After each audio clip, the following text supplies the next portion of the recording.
Be like a tree and let the dead leaves drop. Set your life on fire and seek those who fan the flames.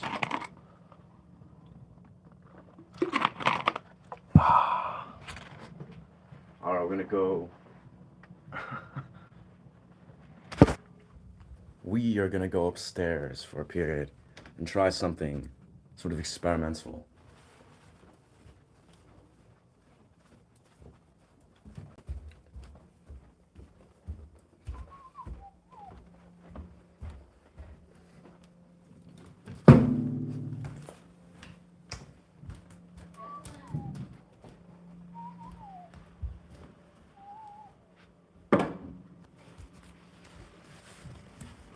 All right, let's see how this kind of goes.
Can you do The Winner Takes It All?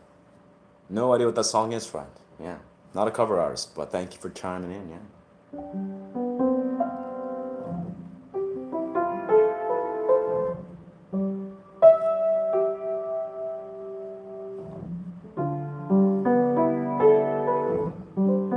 Currently we're doing some improv where I'm trying to sort of bridge worlds with naturally this piano improv in the C major and E major key, and kind of just blending that with how I can, flow in the guitar. Yeah, I've done this a lot with A sharp minor, A sharp minor, but yeah.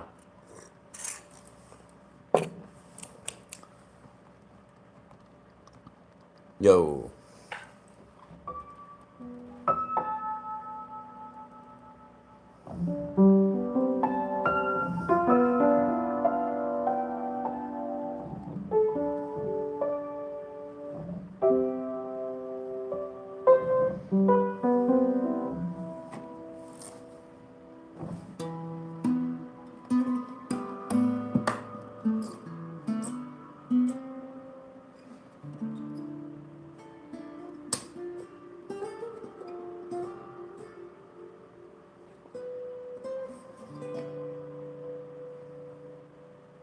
We try some try some sort of key shift here where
do you do the snow, my dude? Do you do the snow? Assuming that's a metaphor, but no, brother. Nah, I don't do the snow. I'm sober, brother. I do psychedelics, if anything.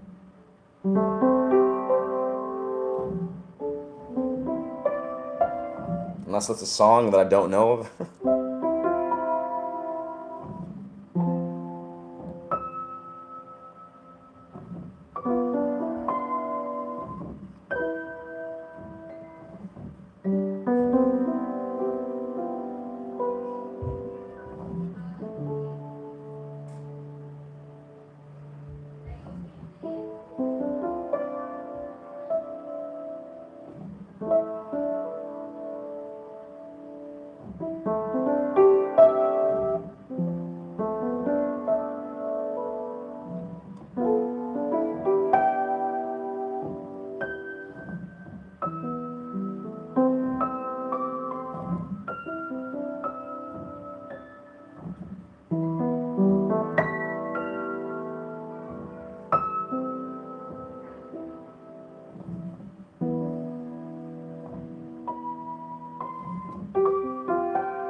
I'm right now attempting to sort of integrate this again. C major key.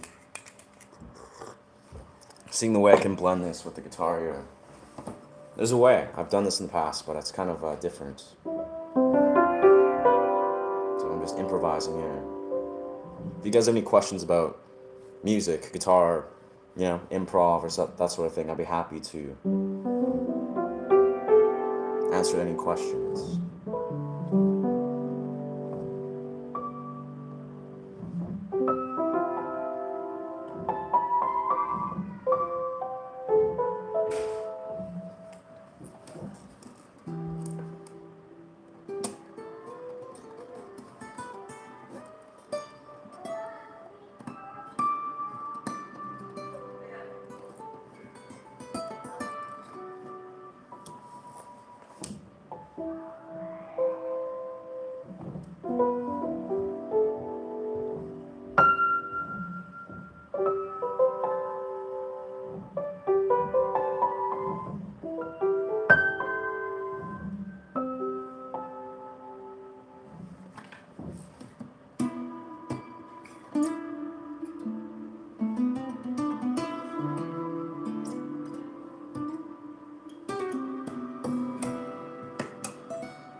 Let's run this key.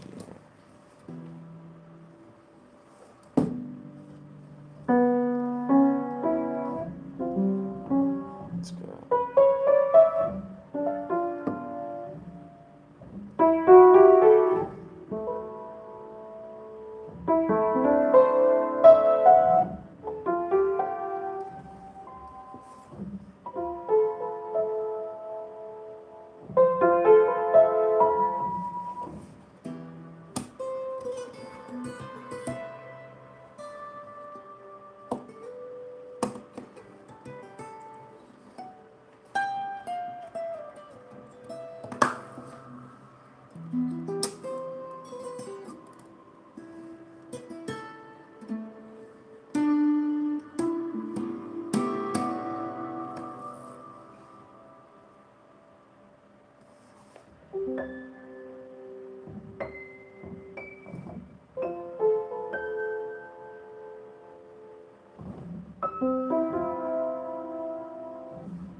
Oh.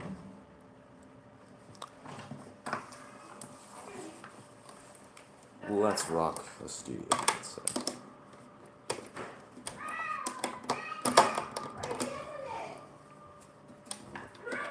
Too much noise pollution.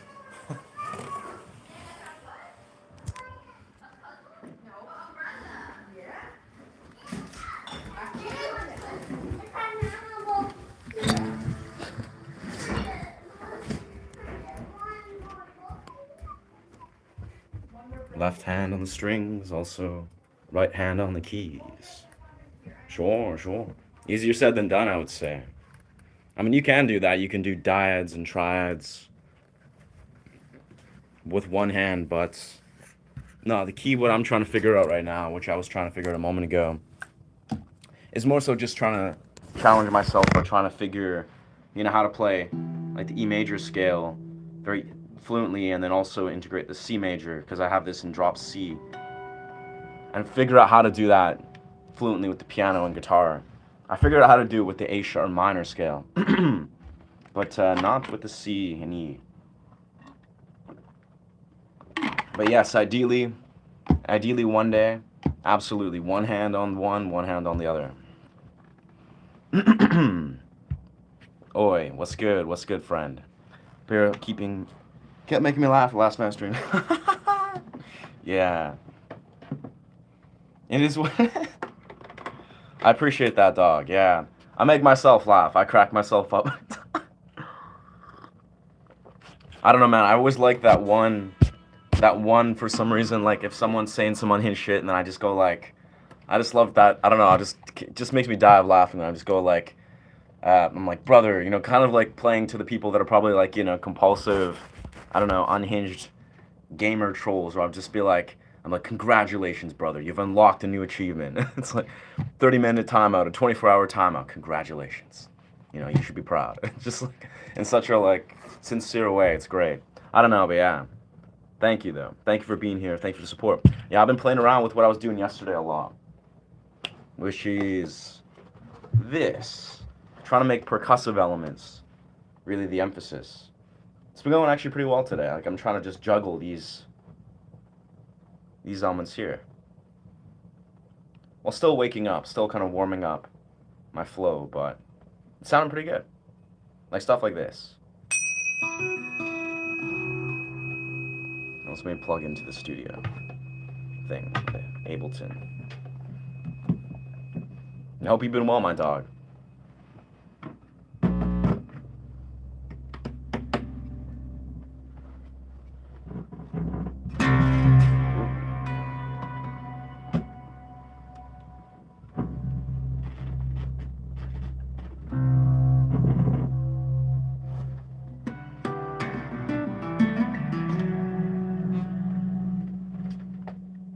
I'm so excited to finally get a new speaker, either today or tomorrow.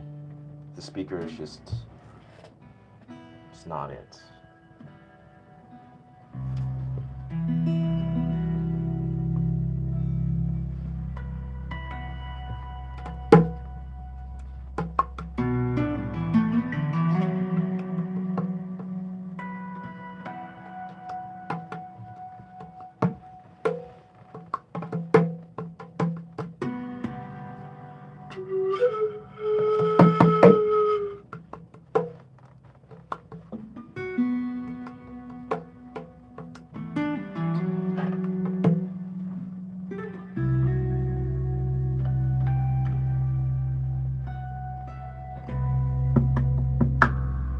Be a different person to reply, guitar, no thanks, I will continue to be awesome instead, all this, that. Nice.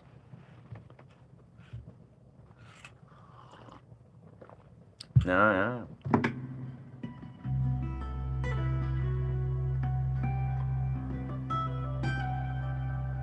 You know, kind of what I was unpackaging last night, you know, is, yo, thank you, Kawa, thank you, friend. Is like, I think a lot of trolls, right, like trolls that just say some sort of weird, sort of borderline unhinged stuff, right? They're not used to creators, you know, for whatever reason. Maybe the creators are, I don't know, afraid to, you know, scare away people, or maybe they just filter out people. Maybe they're not, I don't know. I'm not sure how other YouTubers carry themselves. But the idea is that I think some trolls, they literally like, they just need someone to just like, yeah, hold them accountable, simply like I was speaking before. Like if you just like, if a person's saying some shit, you know, that's maybe borderline disrespectful, or they're being passive aggressive, it's funny to kind of just roast them to a, you know, an inch of their life, or just throw their weird energy back at them, because maybe they're just not used to that. You know, they just can't really, you know, take the level of insult, or not even insult, but the level of projection that they're trying to toss at you. And I think it's important. You know, I would do this the same way in the real world. But it's almost like some of those trolls, they just need a taste of their own medicine, so to speak. Because other creators, for whatever reason, maybe aren't just normalizing that. You know, maybe they're just too apprehensive. They're not just blunt in the nature of who they are, or whatever.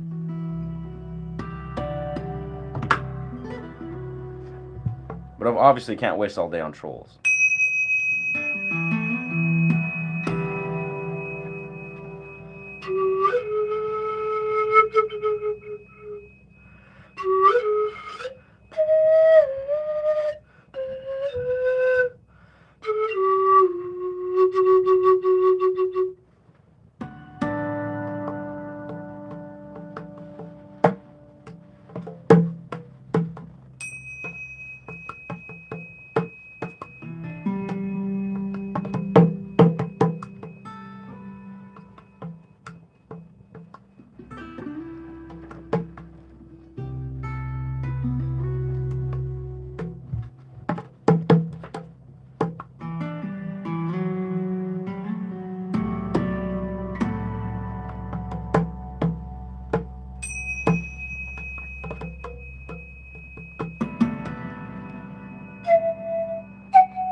find that perfect angle to balance this drum. Yeah. I do not know how to perform Nirvana, but yeah.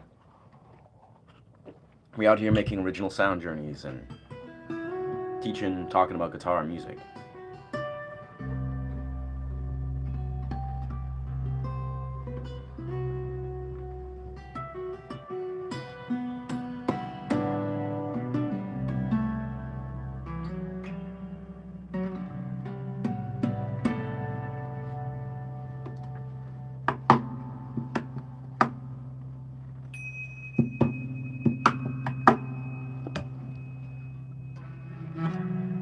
Any more Rosen for that?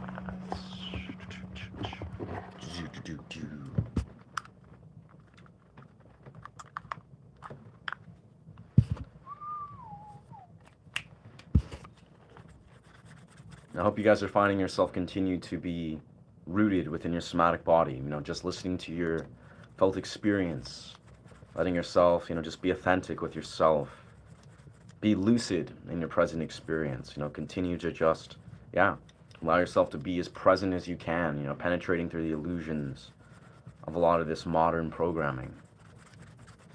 Food for thought, friends. You got this.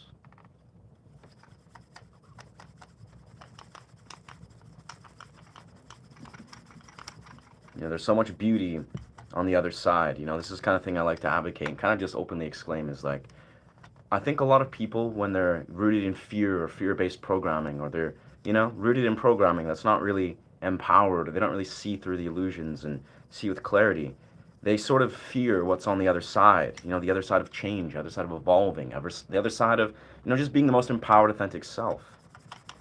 But I really advocate, and I like to tell people, friends in the real world, people that are trying to integrate, say, wounds and try to, make sense of who they are and how they can just be their best expression of themselves. There's nothing truly to fear. Like there is a beautiful reality on the other side of, shifting. I think some people just forget that. Like they're just so deeply unconscious and so deeply programmed, they forget there is something beyond what they're experiencing right now.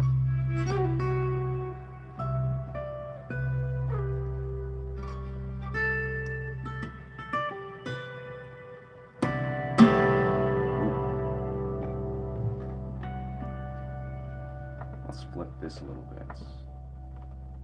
There we go. Beautiful, beautiful, beautiful. Bit of DI. Yeah. Also, shout out to guitarists.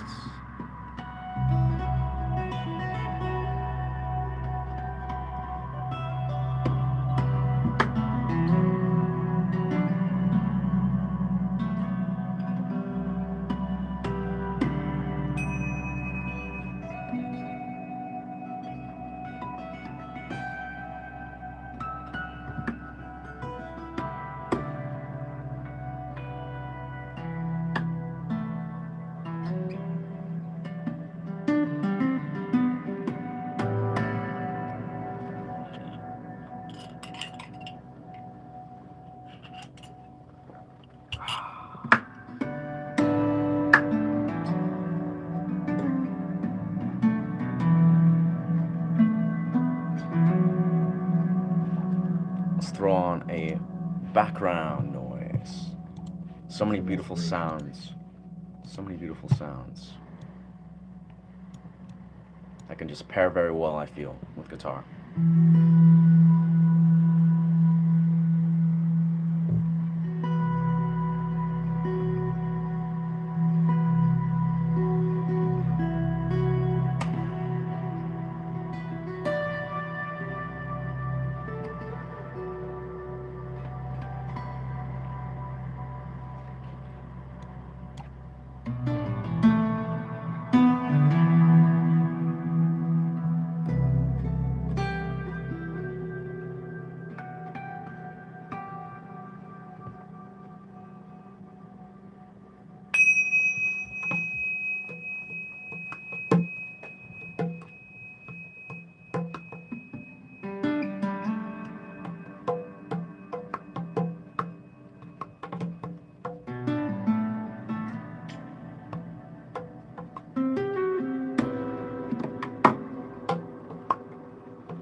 One second, please.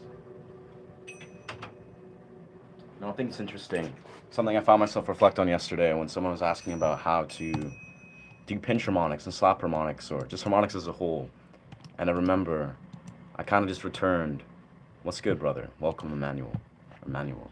Yeah, dog. I basically, the idea is, I think a lot of people when you play guitar, you sort of fear, unconsciously or consciously, you fear failure. You know, you fear making a mistake. You fear that thing of just like, of hitting a harmonic or hitting some sort of dynamic trick or technique and failing. You know, you fear failure. It's like you fear the idea of like if you play a technique and then suddenly it rings out or creates some sort of unpleasant sound. I know for many years I actually was that way myself. You know, I found part of what I found so daunting about learning harmonics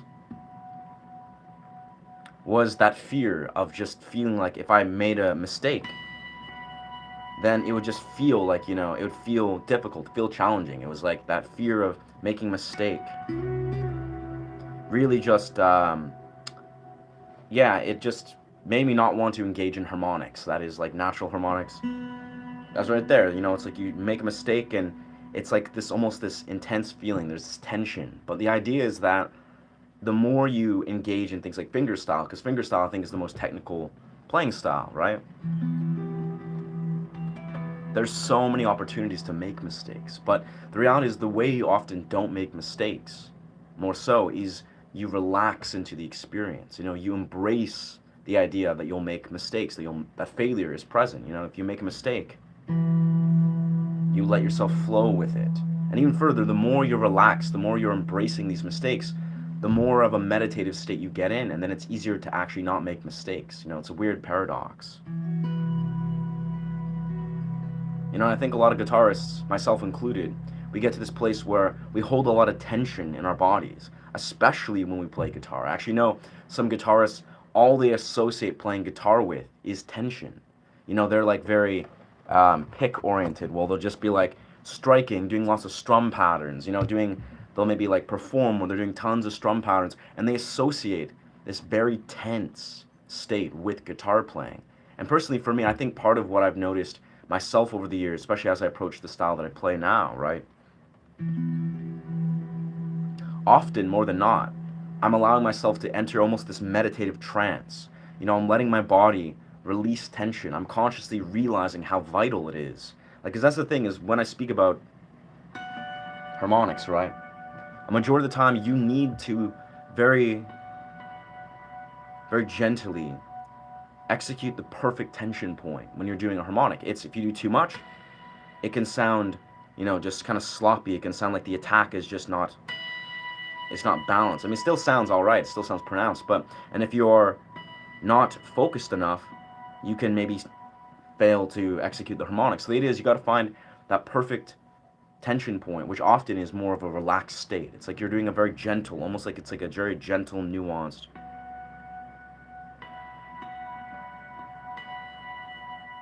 strike, you know, very gentle execution.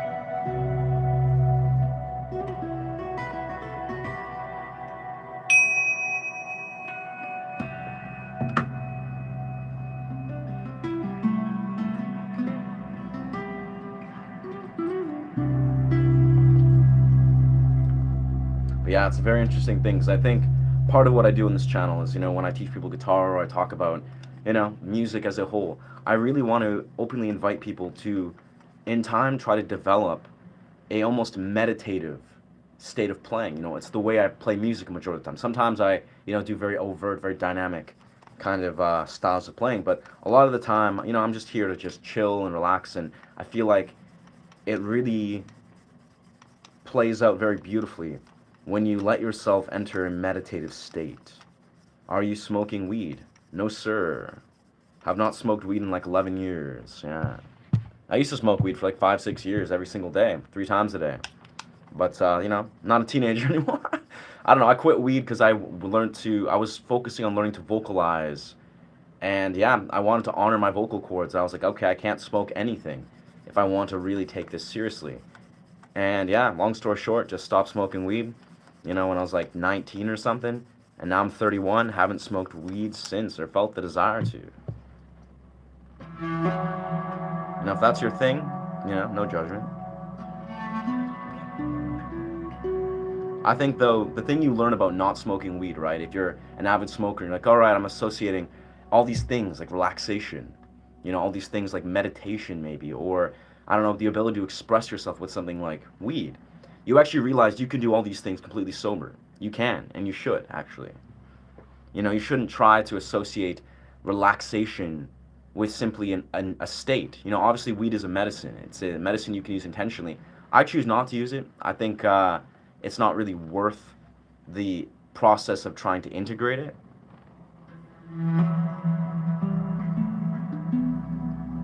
But yeah.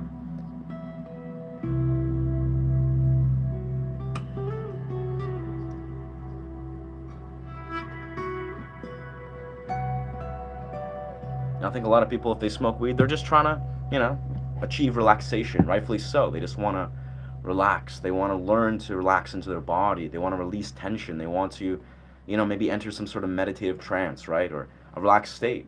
And that's normal. I think that's a beautiful state to desire to achieve. But marijuana is not, honestly, the optimal way to achieve that.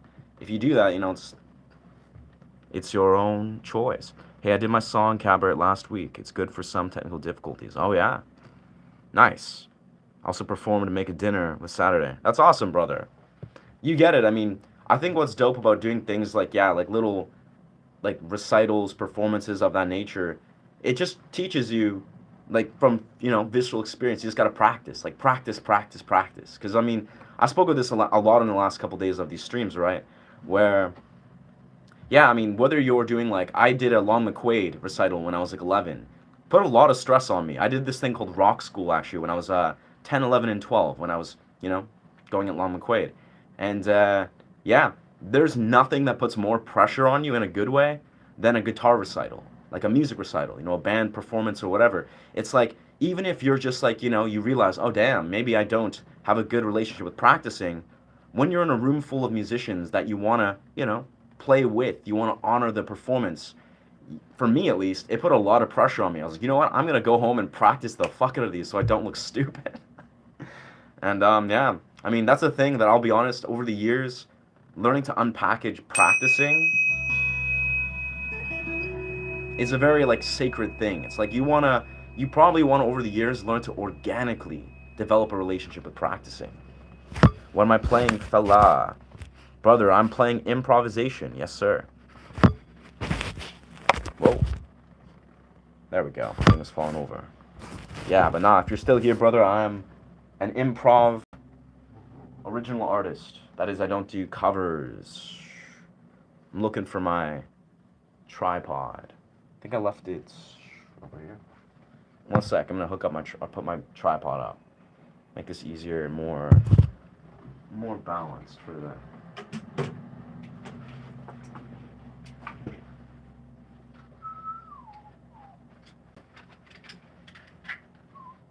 I just want to say shout out tripods. If you're a YouTuber or a musician or whatever, and you're into like videography or whatever you're into, man, just the inclusion of tripods, like if you know how to use tripods intelligently, it's a great addition. Like especially, I've been messing around with like a massive tripod. A tripod that obviously is like larger than a person, where you can play around with all these creative angles. But I like this miniature tripod, this little desk tripod, because it just makes it really easy to have a nice consistent angle and consistent lighting and etc. Sounds like something off Skyrim. Am I playing a lute? I don't play a lute. No, yeah. It's just a guitar, brother. Yeah, I appreciate that though. Yeah, I create lots of music that is definitely inspired from like Lord of the Rings, various sort of cinema landscapes. Like I desire to write like movie scores in the future. That's kind of a thing I've just recently realized. I was like, you know what? I love this.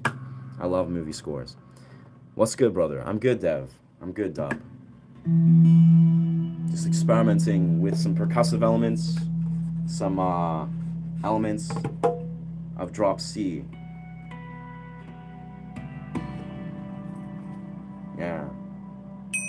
You know, I found myself earlier, again, just today, talking a lot about just the importance of learning to just release tension as you play guitar. And it's not even about like, you know, I play meditative styles of guitar where I'm just like really trying to lean into like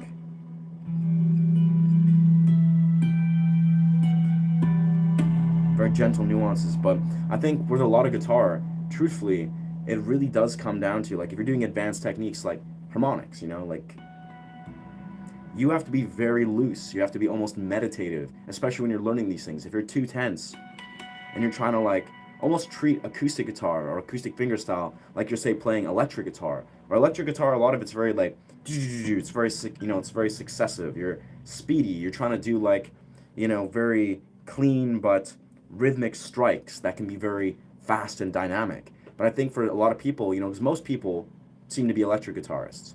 And it's like if you transition to say acoustic, where it's like the invitation is to slow down, is to learn the gentle nuances of guitar. That seems to be a very difficult challenge. I mean, always. I have a band concert next week and I have a pretty big flute solo. Wow, damn. I'm practicing bass, flute, nonstop. It really pays off. Interesting. Interesting. That's trippy. Well, good luck with that, Jonathan. Yeah. That's wicked, bro. Yeah, I mean, I'm just... that's good to know. I'm just a guy that's doing the YouTube stuff, but I love to hear that, brother. I love to... Like, yeah, it's good to push yourself out of your comfort zone. I mean, hopefully, yeah, I would love to hear more about your journey and where that goes and your visions or whatever is, yeah, feeling organic, brother. Because, yeah, I think that's magical. Thank you. I'm glad that's... I'm glad it's influenced you. I mean, I don't know. I'm as a musician, I'm also a full-grown adult, and I've been like, you know, I've been down this rabbit hole quite a few times of like pushing yourself out of your comfort zone.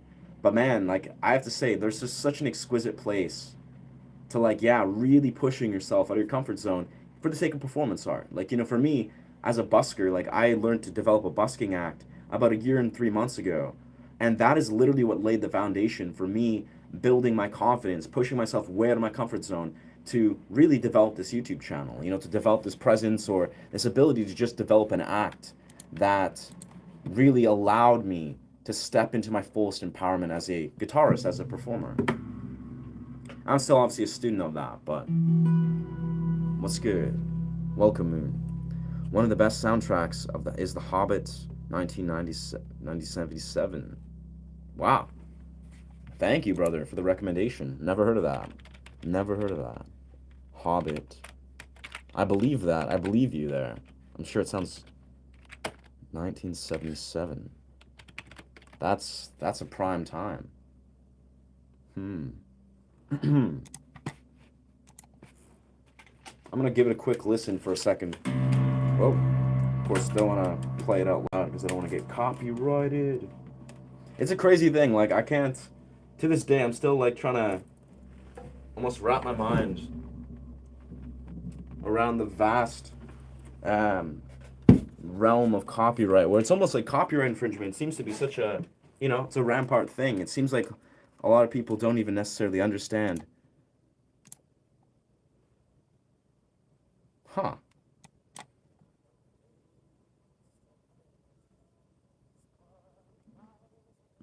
Interesting.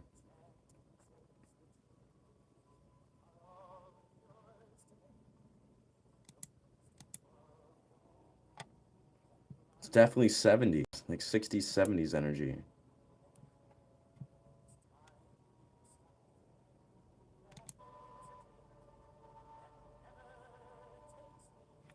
Hmm.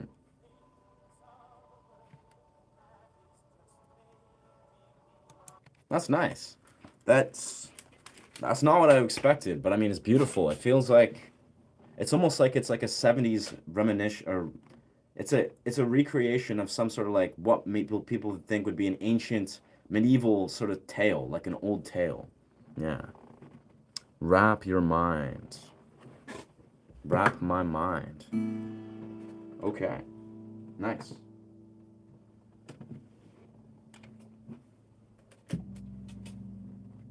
Yeah, it almost sounds like that Hobbit track sounds like almost like, yeah, they're trying to lean into like the ancient, like almost like folklore, kind of like, yeah, whatever music was like in the 1600s or a long time ago in a medieval time, and then they're adding their own sort of like 70s energy to that.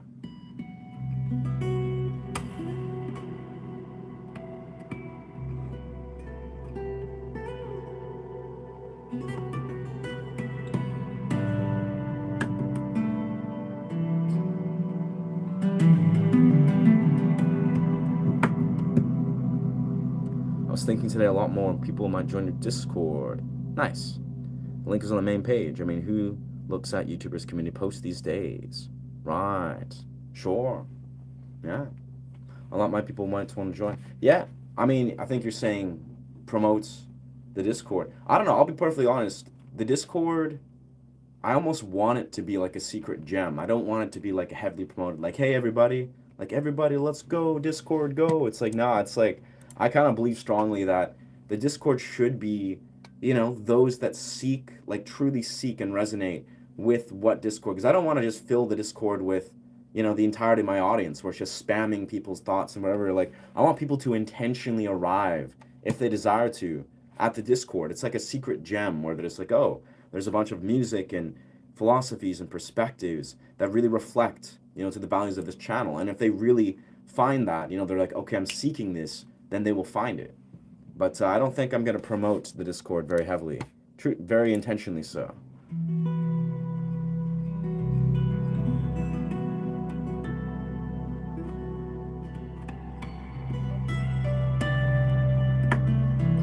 It's funny. It's like I almost, yeah, I mean, say la vie, like people can, if people are really curious, like, I'll obviously make it clear that in some rights there is a Discord that people want to join. But yeah, Discord's a more of an intimate thing where it's like a personal channel where people are able to connect, share their thoughts. And I surely don't want that to just be like a public sphere. Everyone's just kind of, yeah. That being said, I'm a strong believer, strangely enough, you may notice this. I'm a strong believer, and this reflects on sort of how my brain, really focuses and orients delayed gratification. But I feel like people as a whole, be it if it's a YouTube, be it if it's a Discord or a Patreon or whatever, right? I'm a strong believer in almost like there's an organic process, like an unraveling of how I feel people can experience, people's energy. Be it if it's we're talking the real world, human to human, you meet somebody, you meet a stranger, you meet a romantic partner. I think there's almost like it's a nuance, it's like a dance of how you unravel or create a progression of how you interact with people. Almost like you don't want to just let everyone pour out your life story immediately about all these things about you. You want to almost like dance with their energy, creating this like progressive build of the layers of what you are as a person. And weirdly enough, I feel like a YouTube channel and a Patreon and Instagram as a social media creator, it's the very same thing. And this is almost like, if I'm being honest, it's like a form of like marketing, where if you're marketing, you don't want to just like, toss all this stuff at people overtly and be like, all right, it's like, it's almost like you're not trying to sell them something. You're not trying to like throw all your, whatever your life's work or whatever your sales pitch is at them. You're not trying to do that, I believe. I believe it's wise to gently, organically let people organically discover that which they seek.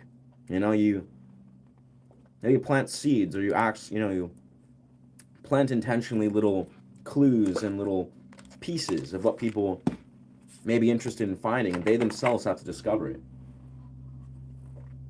If that makes sense. But strangely enough, I think that's actually a lot of how you successfully lay the foundation for relationships, like friendships, business partnerships. You allow yourself to organically respond to the receptivity of their energy, And obviously you'll meet some people in this world where they're like deeply receptive, like they're immediately receptive to XYZ, maybe they align with you on such a deep level that you just find like, these are people that maybe you connect on like a soul level. Hello, welcome Bella. Welcome to the stream.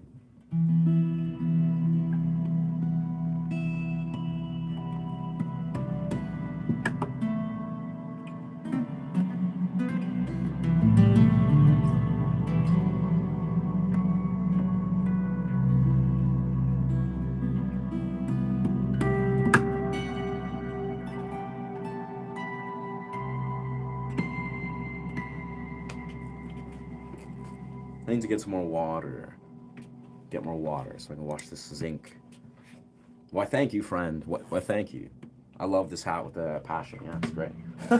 I designed this hat like a couple weeks ago, and yeah, life changing thing. It's like, honestly, bringing hats back, like rocking hats, is just such a rich experience.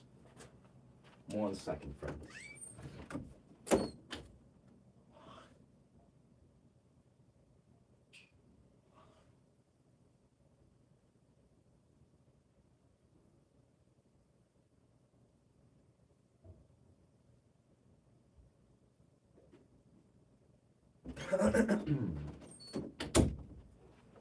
Remember to stay hydrated, friends. Water is everything. It's life. It's beautiful. It's good for you. I agree. That's why I picked this name in a movie about a dancer. Ah, I see. To invite the trolls to take their bait. I want to reform the characters. It's the best magic handed. It's the best magic you handed him perfectly. Mmm. That's why I picked this name. It's a movie about a dancer to invite the trolls. Ah. Yeah. Yeah. Nice. Yeah, a little mystery. It's funny. I'll be honest. That's the funny thing. The caveat is, as it goes, that's typically what I believe in. You respond to people based on their energy. Like, you reflect their energy back to them for the better, obviously. And yeah, like in maybe the context of where Billy was speaking, obviously, if people are going to project their own sort of like comedic vices, their own sort of defense mechanisms, the most intelligent thing you can do is reflect that back at them in a self-aware way. Sometimes it's just playful. You're just like throwing their energy back in their face. But a deeper level, like if you find someone that you like resonates with your soul, they're just like maybe very spiritually or emotionally connected, a woman or whatever it is you're experiencing, right? When you match their energy, you respond to their energy, you listen to it. It really powerfully changes the nature of how you can interact with people. And the funny thing about people is people are obviously diverse, right?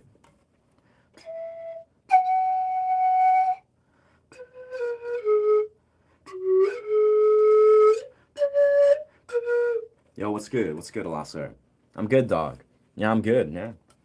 Pretty well rested, pretty stoked for how this week's been going. Trying to stay focused, trying to stay really, almost like today, I've been finding myself like challenging myself a lot musically, but also like getting into this place where I'm just trying to relax. Yeah.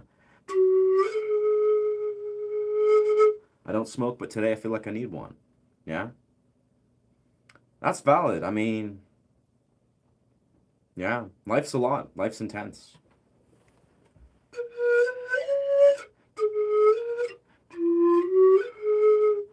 But yeah, as I was kind of reflecting, it's funny that when you learn about people, right? Again, I was speaking about the reflecting of like absorbing people's energies, like, friends, partners, strangers, like in the real world particularly. But of course, this is like an extension of the real world, if you will.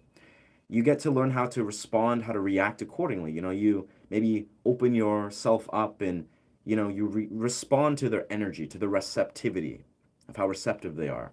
But you'll get to this place where certain people, based on their wounds, based on what they need in their life, they'll exist in different parallels. You'll meet people where they immediately, within like a fraction of a second of knowing them, again, in the real world, you'll you'll find them like almost pour their heart out, or you'll connect with them on such a powerful level where you'll meet someone in a matter of minutes that you'll be like, wow, I've connected with this person more than I've connected with people that you've known for weeks, if not months, if not years.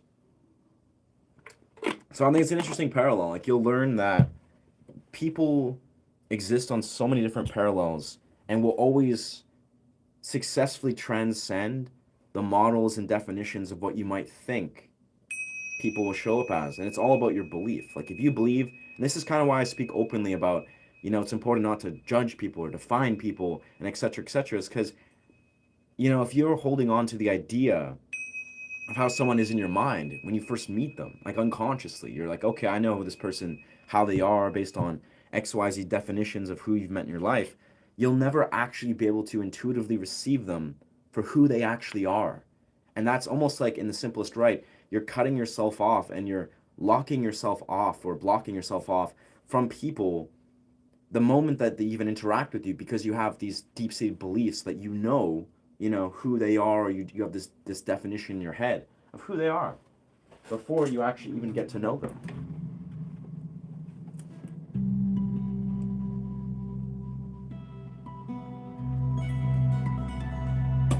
Whoa.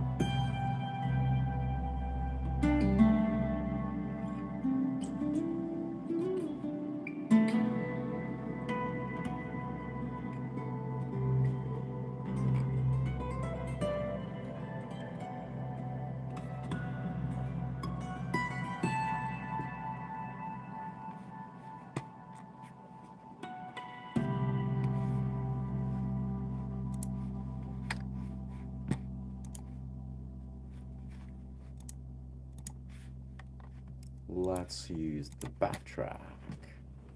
It's wild. It was supposed to snow today, but weirdly enough, it's not snowing. It's actually really nice out. So that's a nice surprise. That sound is so comforting. Do I release this type of music? I do release a little bit of this music. I haven't put it out on SoundCloud or on Spotify yet, but I will in the future.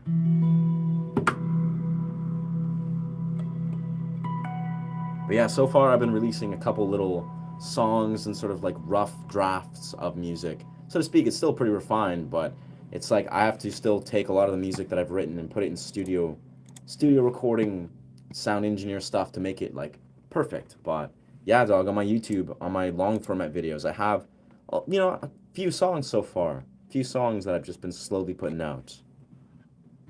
I appreciate that though. I appreciate the compliment. Moon bass. Being here has given me a good perspective and influence of what I'm going through. That's powerful.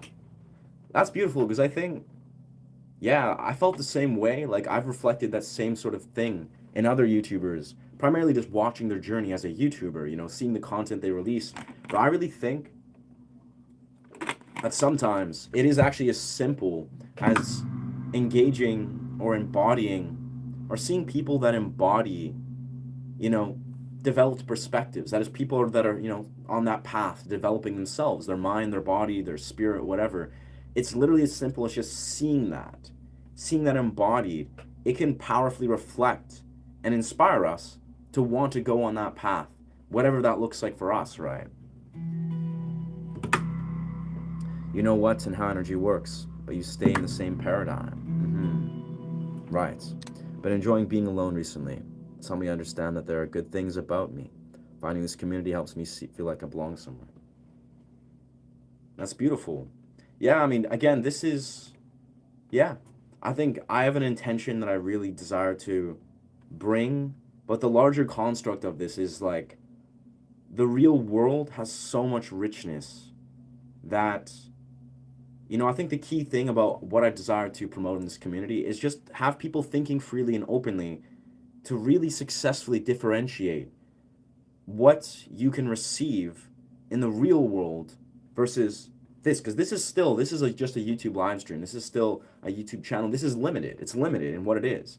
I feel a lot of what I try to do and what I feel like I successfully do is I'm able to bring a perspective that really does honor the context of what the real world can teach you. But again, this is still not the real world. As much as I love to infuse authentic presence and intention, this is not the real world, and it should never be mistaken as the real world, for various reasons. But again, what does, I think, flow through is I am, in fact, taking a lot of my intention and perspective, things I've learned from real world communities, from real world interactions that really have meant a lot, perspectives that have changed me, that have only been shaped from seeing through the illusions of something like social media, and I'm trying to bring this to this community portal so people can begin to make those connections themselves. Not trying to misconcept that this itself is the goal or is the portal. It's the portals outside in the real world that, has shaped me how I am, has allowed me to authentically connect and communicate and express myself and achieve whatever I've achieved, right? It's like there should be a deeper aim that's beyond, what this is. And I'm sure there is, but I just want to make that clear. Do I have other clothes? That I do. Nice. I'm trying to filter through. Nice. You know what and how energy works, but you stay in the same paradigm. I think you're speaking broadly, aren't you, right? Kevin Olson.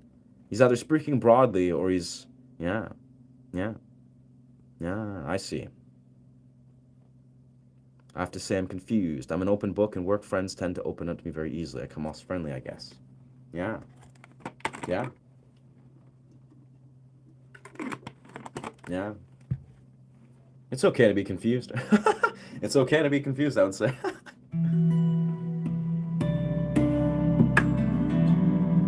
I feel like you're quintessentially, definitely Moon, you're an open person. You're an open person that, for whatever reason, for the better and for the worse, you've been opened up. Like you've been opened up by this world, maybe through pain, probably through suffering and pain, like most people are, myself included, where you see beyond that there's something beyond, and you're on the quest to figure what that is, And that's good. Doesn't mean you have to understand everything, that I'm saying on my journey or whatever. Maybe the real world isn't around me, isn't where I want to be. Maybe the real world around me isn't where I want to be. That's good. That's valid, bro. No, that makes perfect sense. I don't mean the real world as, like the real world that is in your immediate reality. Because, I feel you, brother. We can get easily locked into this idea that, our family or our friend group or maybe the communities we're a part of somehow reflect what we really need in our life. It's almost like, I'll be honest, this has been a massive part of my own journey. Family, familial context is not just your blood family. It should not be. Should not be in many rights just your blood family. To almost understand, for me at least, my journey has been actually looking at what a familial context is, what your family is, and what it looks like to have a healthy familial context and an unhealthy one. Because unfortunately, in 2026, a lot of us probably suffer from an unhealthy familial context. In some degree, we're not experiencing this like healthy, almost like tribe-like, nourishing familial context. Maybe some of us do, and I commend you. But for a fact, I've always been a guy that, as much as I've been open-minded and open-hearted towards my immediate family, I've known for a fact that there's some things that I have to find in the real world, and I have to find my community, find my tribe, find what I feel is important in a familial, communal context, and build this, create this, in my, say, future family, in my future community of whatever it is. And I think, honestly, bro, the world is so much richer and larger. Like, this is what I've had to sit with myself. Part of being a YouTuber and desiring to travel the world is there is so much more in this world, so much, than just, where we are from. Like in British Columbia, I've lived in British Columbia my whole life. I love British Columbia. But I know for a fact that my perspective is surely not full-fledged and fully developed until I'm able to truly feel and successfully step outside and live in the real world. And the real world is the larger, it's the entire world, right? It's different countries, it's different cultures, it's people that embrace and cherish and value you. Yeah, I understand that.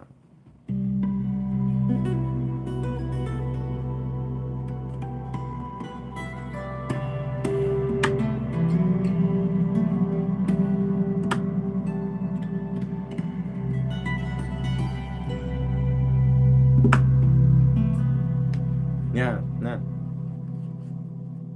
Definitely. The Canadian metalheads violently headbang in approval. Wow. Sick. Thank you, brother.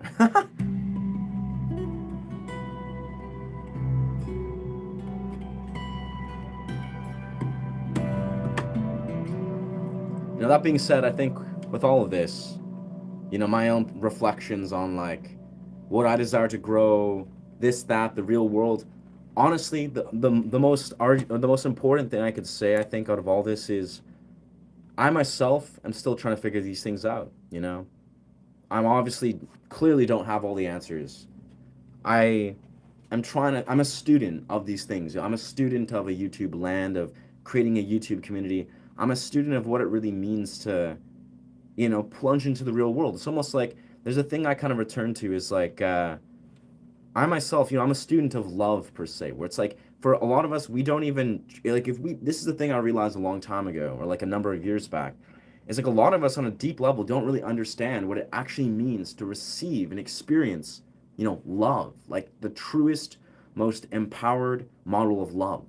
But that's a beautiful thing. Like, that's a beautiful thing to realize. Is like, if the model of love that we think, the model of XYZ, whatever it is, like, there's many models of these things, but if, like, what we think is love, that we've associated with what we think is love, is truly just a limited model, it's not the truest, deepest expression of it. It's so beautiful to think that moving forward in our lives, we can be a student of this. We can open our minds and be like, you know what, maybe there's something deeper and truer that really can open us up to what these things actually are. Yeah, food for thought. How long have you been playing guitar? I've been playing guitar for 16 and a half years. Yeah. Electric for 6 before, 11 on the acoustic, and then electric for about 5.5, 6 years before that.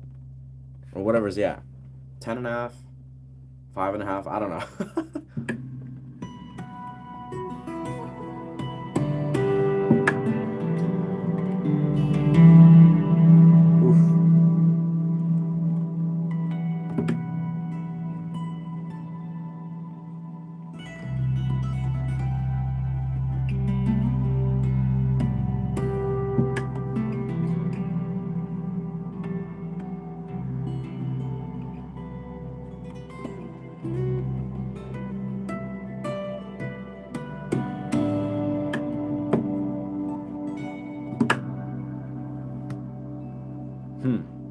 I find 4 walls in a locked day is perfect for me.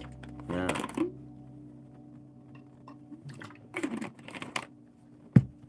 I find 4 walls in a locked day is perfect for me. What am I looking for, apart from getting people to get into the real world and cut down doom scrolling from stream to stream?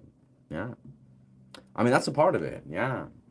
I think, well, the core part of where this channel started is I'm just trying to teach guitarists to, empower themselves, inspire themselves, like pick up the guitar. That's like one of the core reasons this channel began, is I literally just wanted to I want to teach people guitar. I want to empower people and let people figure out how to lift creative blocks. Like, that's a huge piece of what I feel like this channel is birthed from.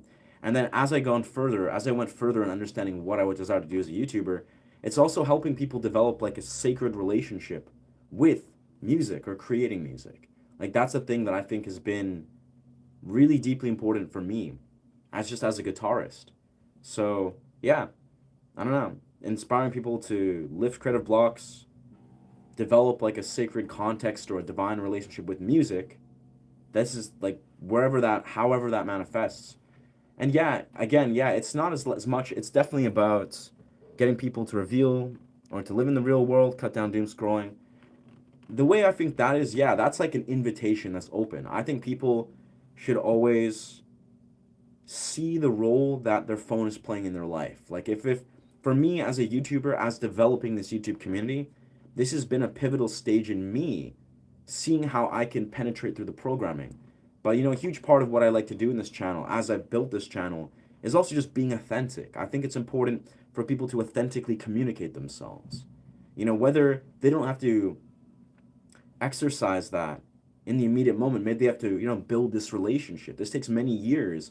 I've exercised the ability to be honest with myself and learn to communicate with myself, the people in my life, the universe at large, for many, many, many years. I spoke of this is how around COVID I had that epiphany where I desired to empower my voice. And fast forward, that's part of what I feel like in this channel allows me to see the purpose in it. Is I'm trying to authentically communicate. So if people are distorting or projecting negative things, this is a beautiful opportunity to learn to authentically communicate. If people want to hold space for talking about deeper things that are relevant in their life, I really desire to just show how I desire to authentically communicate myself and, just penetrate through a lot of the, I'd say, inauthentic communication or, inauthentic ability to express themselves that a lot of people default into.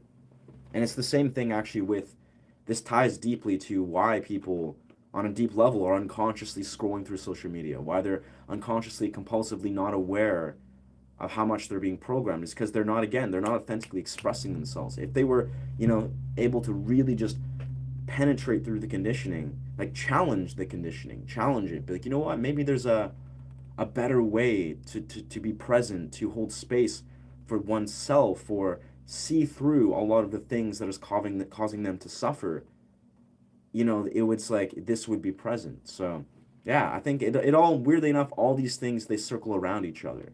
It's like I desire for people to connect with themselves creatively, be it guitar, be it whatever, but also, yeah, see how their ability to authentically express and communicate themselves is vital in their ability to lift creative blocks, to see through distortions of things like the phone and phone programming or dopaminergic programming.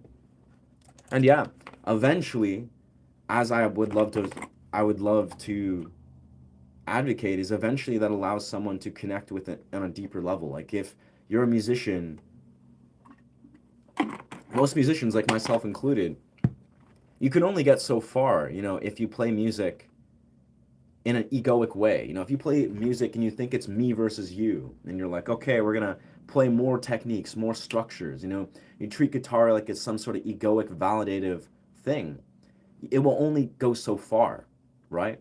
This is what I've seen. I've been a guitarist again, 16 and a half years. For the first like 9, 10 years of my life, it was all about rocking out, playing Avenged Sevenfold, Disturbed, and trying to be a technical technician. But it gets to a point where eventually, if you really desire to take this music journey or creative journey, whatever, it's the same thing for any performance art.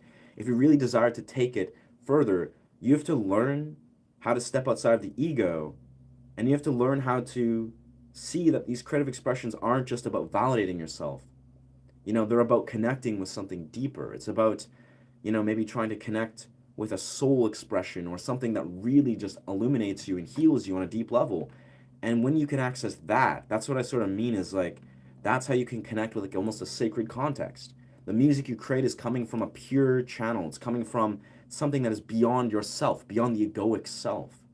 So anyways, it's a lot. It's a lot of things. Yeah. Cheers. Yeah, I'll be honest, I've never had to exercise that exact mechanism to Kevin as I have as being a streamer. Because, I've shown up on these streams multiple hours a day, every day for the last like 6+ months. And yes, the 1% of this beautiful community, the 1% of random people popping in will say some unhinged stuff. They're going to try to, shatter their own illusions, their own projections. They're going to try to confirm their own negative projections. And yes, you got to be a person that's able to penetrate through that. And often that's with honesty, it's with blatancy, it's with willing to be offensive. It's kind of thing I remember talking about a while back. It's about learning to penetrate the people-pleasing complex. That is willing to be to offend people. Because a lot of people, they need that. They want, on a deep level, they don't want a person that's just trying to please everybody all day long and juggling all these different appeasals. No, they don't. They want a person who, in a deep level, from an authentic, healthy place, they just don't give a fuck. Like, they don't give a fuck what people think or say, because they themselves are rooted in who they are. And an authentic person, again, that's like where all this kind of circles around, is when you're authentically communicating, you reflect and you show up in the moment. Whether it's with love and bliss and warmth and gratitude, which it is. But if it's like coming from a place where you got to speak your truth, you got to penetrate through the conditioning, especially as a man particularly, masculine energy plays a very particular role where it needs to hold space for the discomfort. It needs to, on a quintessential level. Like if you're a man that doesn't know how to deal with discomfort effectively, you're failing to operate on the fundamental model that masculine energy was meant to experience. But anyway.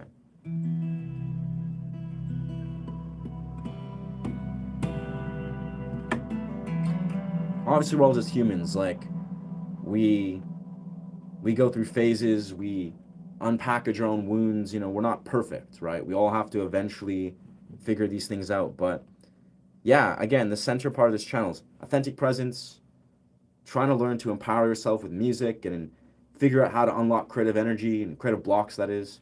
And that's synonymous with being authentic, expressing yourself authentically. Like, you might even see in some of these streams, maybe it's not ever present right now, when I sit there and penetrate through the projections, like, I maybe express my truth. I'm just like, blah, blah, blah, blah, blah, expressing my truth.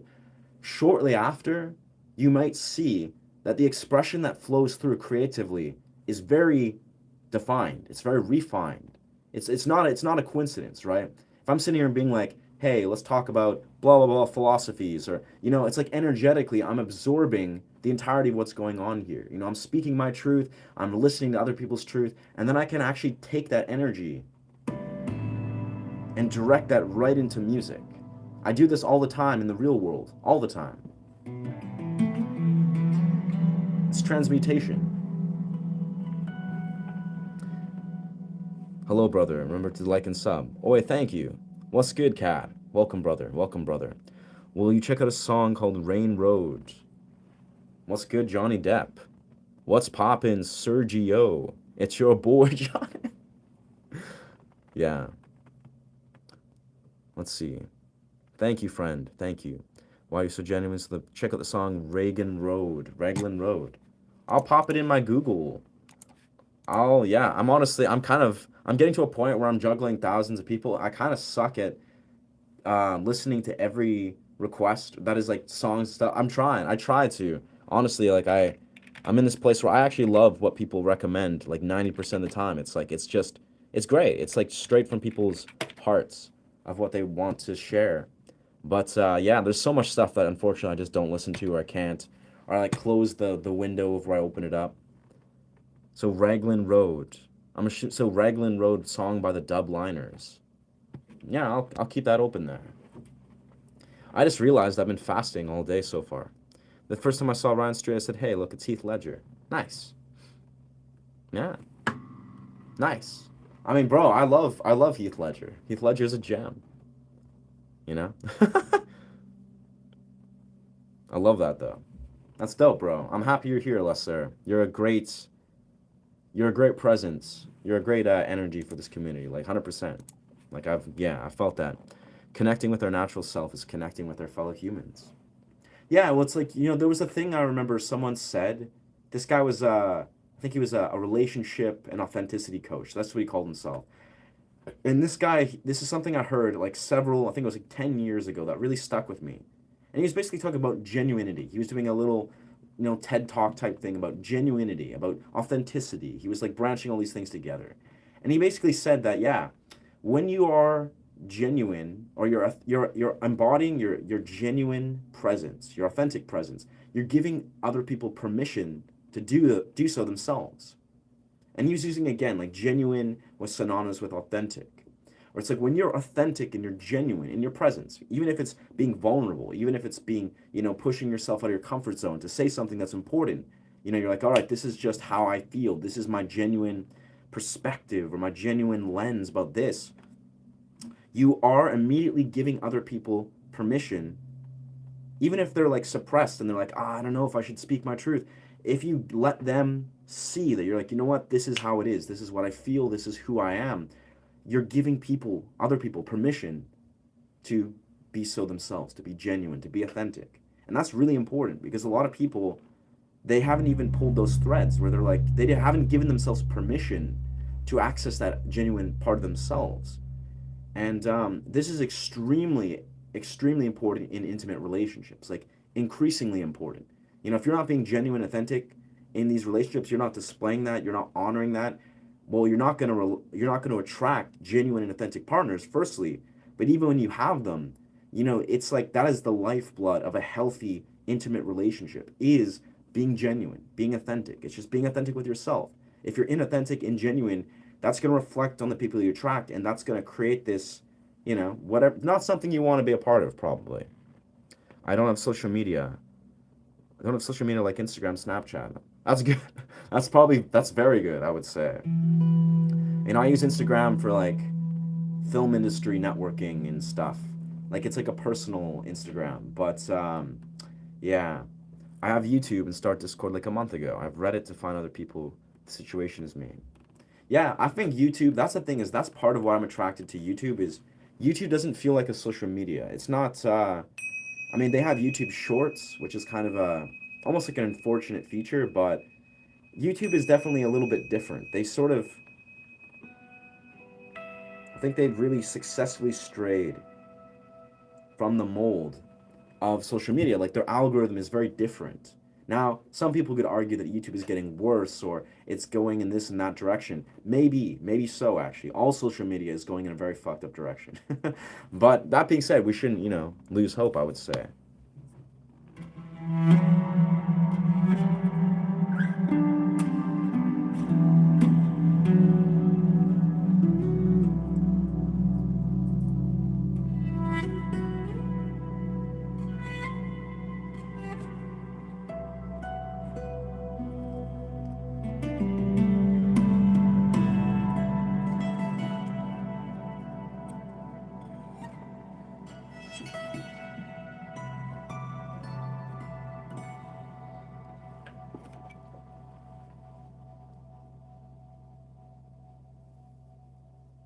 But yeah, yeah. Yeah, live streams are wild. Being a live streamer, it's like, I feel like this is a thing I talk about, it could almost be like, something that you maybe hear very frequently on repeat is I'm not sure if a lot of people should necessarily be live streamers or content creators as a whole. That those that are in this weird way, like I think this is a very core truth is I think being a live streamer or a content creator, especially in all the platforms that promote it, I mean if people do it for fun, obviously recreationally, even then it's a little bit of a slippery slope. Is I feel like it takes a very important level of self-awareness to successfully, hold space for being a content creator, or live streamer, or whatever, right? And I think very simply what I'm saying is the product of live streamers or content creators or whatever, we'll just bridge these together, branch them together, who are not self-aware, who don't practice self-awareness. Maybe they're inauthentic and very empty, airy, materialistic to some high degree, right? I think that is a very broken model that a lot of us, we go through social media and we have these like content creator, influencer, whatever, thrown in our faces from individuals who are not very self-aware, not very well-adjusted people, who are then, living in revolving their lives around materialistic pursuits that is thrown out to the masses, and it gives a lot of us a weird taste in our mouths. We look at, we're like, oh, is that what it means to be a content creator? Is that what it means to be an influencer, to be a streamer, to be this almost like monkey jumping through hoops or whatever? That's just a metaphor. But yeah, I think there's a very weird thing going on where a lot of people maybe might receive this perspective of what we think authentic or what we think influencers or content creators are, which is not even representative of what this is actually supposed to be. And it's what I'm simply saying is I think being a content creator, again, it really requires a profound amount of honesty, self-awareness, and awareness of boundaries. You have to be a person that's well adjusted. You're aware of the relationship you have with your phone. And if you've been programmed heavily, borderline manipulated, or if not actively manipulated by the programming that is your phone, by all the algorithms, you truly are not doing yourself or the audience that you're desiring to, develop and promote, you're not doing them any favors. Like you're unconsciously projecting and promoting maladaptive conditioning that is then being thrown into the masses, that is then also perpetuating your own conditioning. And it's like, I think, long story short, a lot of creators, content creators, influencers, they probably shouldn't be chronically online. They probably should not be thrusting themselves into the masses of romanticizing this materialistic influencer life. They're probably the last people that should be doing that. They're probably the people that should be putting down their phones, living in the real world, touching some grass, developing authentic relationships in the real world. And we live in a strange time, I feel, that there's a weird paradox going on where we don't see a lot of that, it seems. Again, I don't know the entirety of all content creators, but I can readily assume that that's a weird kind of pattern that's going on. Is people think that everybody should be an influencer. Everyone can be an influencer creator. And I'll be honest, on this channel, I actually do promote, I think everyone should learn to step outside the models of regular, income and this and that. I think we can all gain incredible things and learn incredible lessons from things like becoming a creator or streamer, whatever you desire to do, right? In any right. But I think there's a weird parallel going on where people are simply just not honoring their boundaries. They're not honoring their own programming. They're not seeing how they're perpetuating their own negative suffering, and then they're projecting that to the masses. Like, look at me, I'm an influencer who's addicted to materialistic this and that, and they're creating this weird, like, warped perception of what I think being a creator, streamer is, or whatever it is, right? I don't know. I'm just speaking my thoughts right now. But I see these things very clearly. It sucks. I've been listening to you for a while. Oh, I thank you, Kevin. That's a thank you, brother. YouTube is going down that road, becoming like TikTok. Yeah, that's the thing. It is inevitably. It's not our. It's I would like to say it's not anyone's fault, particularly. Probably who knows what the larger problem is. Artificial intelligence is obviously not helping, but no matter what, it's just important now more than ever for people to see through the programming. Like this is why part of my channel is so like almost fixated on being like, hey, like let's like develop a healthy relationship with your phone. Let's step outside this programming. Like, I'm trying to really just really emphasize this narrative that if we don't take radical action to reclaim our autonomy, our relationship with our phones, our freedom really, our all the different things that are associated with our relationship with technology and phones, it's going to go down a very dark road. Like it will inevitably, not just on as individuals, but on a collective level. So this is what I'm simply saying is I think it's important for us to have these conversations all the time, like readily. We should have these conversations. But you know what?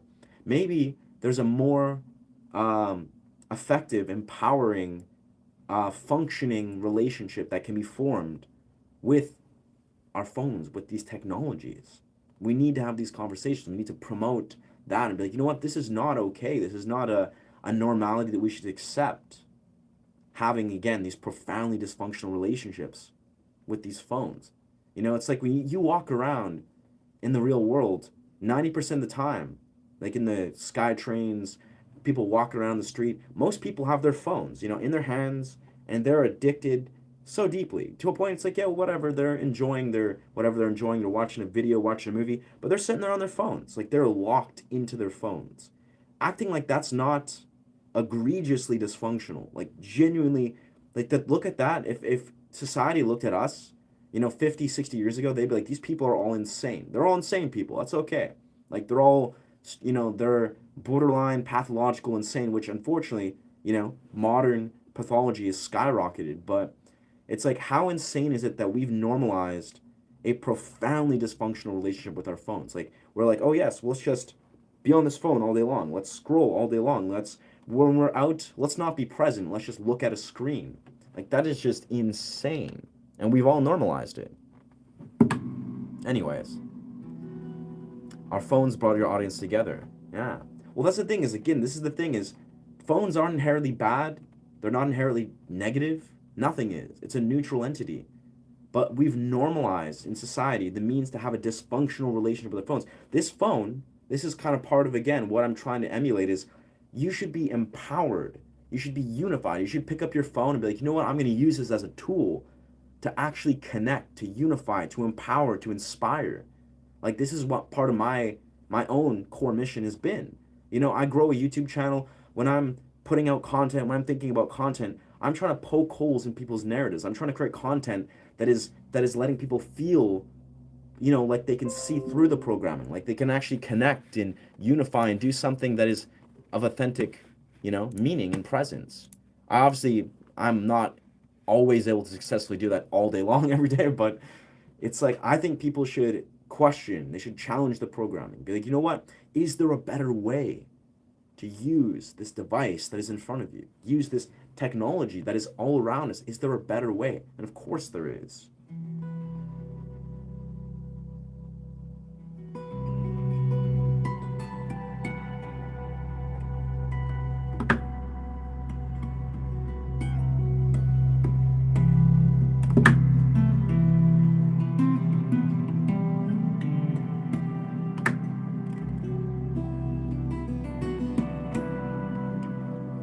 Of course there is.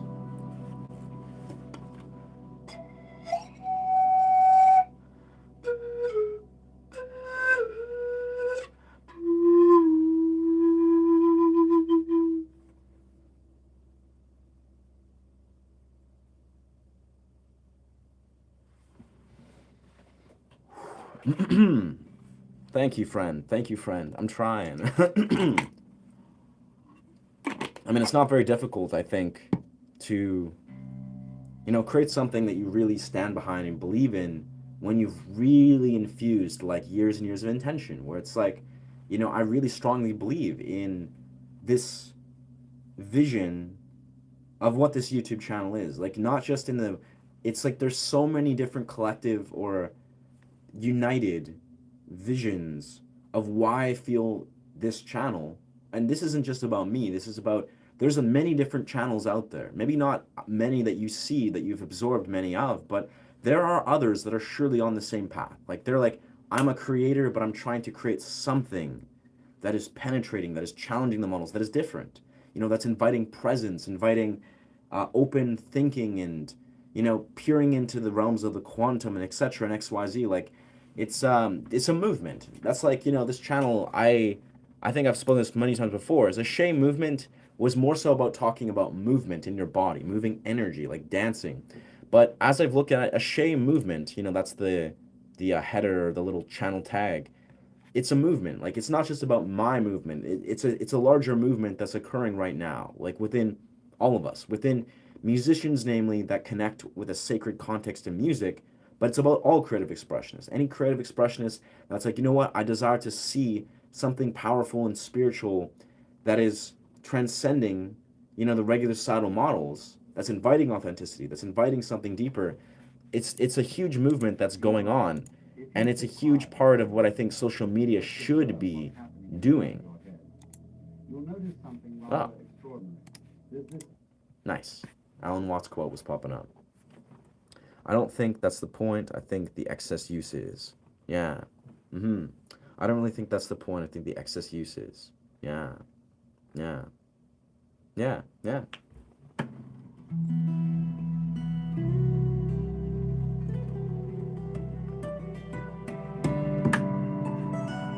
It's funny though. I mean, I think I know what you're saying, Katz, is like, but it's interesting. Like, I don't know about you. I remember thinking about this a while ago. Is do a lot of us even understand? Like, this is the thing that blows my mind. And again, maybe you have a different experience with phones and technology, but probably not. Dopamine is it's very ancient. Dopamine is ancient, right? Our experience with how dopamine programs our brain is a evolution. It's been evolved. It's like an evolutionary system. It's sophisticated. That's what the key thing I'm trying to say is. Dopamine is sophisticated. It's very successfully able to program and addict us. Like, a dopamine has been an entity, a currency that's been around, ever since existence was ever created. So dopamine is sophisticated. It's a sophisticated currency, a sophisticated evolutionary currency that has been present for longer than we could ever imagine, right? So what I'm saying is, if you're being manipulated, if you're being programmed, you're probably going to be programmed in a way that is organically well suited to program you. That is, if you're being pulled, like the puppet strings are being puppeteered by a puppeteer, it's going to do so in a very masterful way. It's a very sophisticated way. So if you're telling yourself that, I don't have, not saying that that's what you're promoting, but if you're a person that's like, I don't have a problem with my phone, like, no, it's just, it's easy. It's easy to think, yeah, no, my phone is, phone's a phone, phone is a phone is a phone, dopamine is dopamine. I don't have a problem. There's no way. I don't have a problem with XYZ dopamine pattern. That's kind of the point. Like, the programming is sophisticated. You could think that you're like, oh, I have a functioning relationship with social media. Social media is serving me. It's my friend. Maybe it is. I don't know. Maybe you've penetrated this. But a lot of people, they write off. Like, they write it off. They're like, oh, no. My relationship with my phone is great. My relationship with social media, it's excellent. It's phenomenal. They don't realize that the programming is already successfully working. Like, the long-term tract of how the programming is seeping in to your dopamine connections. No, maybe it's not you have a problem scrolling through social media, but maybe you have some sort of dopamine wiring that is addicted to whatever your chosen vice is. If it's gambling, who knows if it's pornography, who knows what your dopamine vice is, but the dopamine is triggering and it's weaving into your entire neurochemistry, basically at a sophisticated rate that's more and sophisticated intelligent than you could imagine. You'd be like, no, I think my dopamine is in my control. Like, I don't have a problem with this, that, the other. Maybe you do, maybe you don't. But the idea is this is advanced, ancient, like evolutionary currency that is being controlled, it's being manipulated. So most people, you probably won't look at how much your life has been negatively impacted by something like your phone or something like social media until years down the road of disconnecting this. Like you won't even like actually see the egregious difference of how much this has impacted and influenced and manipulated your mind until you've stepped outside of it for years to come. Like this is the bizarre thing. I remember thinking about this a long time ago, because what is in front of you, right? You have a supercomputer, a very intelligent supercomputer that is playing off of your evolutionary, your evo, or your evolutionarily developed currency. So that is your dopamine. Dopamine is ancient. This is an ancient primal system that is being hijacked by a modern supercomputer that is your phone, that is whatever. And what I'm simply saying is it's sophisticated. It's very sophisticated technology that is going to successfully program you. And if you think they're like, oh no, but I've seen through the programming, I have a great relation with my phone, then the programming has probably already worked very effectively. Now, obviously, this doesn't apply to everyone. Some people, they are truly in a place where they've successfully stepped outside of it. But I think the narrative that a lot of people hold is they don't see, again, this kind of comes all full circle. They don't see how profoundly successful the programming and manipulation has been. They don't see that their dysfunctional relationship with their phone that they've normalized, that a lot of us have normalized collectively, that is the problem. Society has already been successfully manipulated and is slowly, if not very quickly, being controlled, dopaminergically, which is an ancient currency that we as humans have had since existence, that is continuously being very sophisticatedly, controlled. So I think it's a weird thing. Like this is psychology. This is all just psychology 101, right? If you understand the nature of the mind, it's like a paradox. It's like if the easiest way to control people is to convince them that they're not being controlled. It's like, oh yeah, you have control. You have control. You have so much control. You have all the control that you could ever desire. Meanwhile, in the reality, you're not free. You're not autonomous. Meanwhile, you're looking at your life and you're like, you know what? Do I have control? But then you're actually being programmed on a mass level. And like, this is the most bizarre part of it is, again, the easiest way to control people is to make them believe that they have not been controlled, is to make them believe they're free. But are you actually free? Anyway. Sorry, these are just things I think about often when I'm on psychedelics, and it's a deep rabbit hole. Like, I hope this makes some sense, because these are things I remember unpackaging, years and years and years ago. I was just like, whoa, like what a really deep rabbit hole that a lot of us kind of just write off. We're like, oh yeah, like phones, haha, yeah, phones. Like, let's just use these things every single day for multiple hours a day, and let's not even think about what's really going on. It's like we're entering the age of AI. You realize that this is only going to get 100 times worse. Like, if you're not a person that sees through the programming of what your phone, let alone what AI is going to do, we're going to be in for a very bumpy ride, it seems.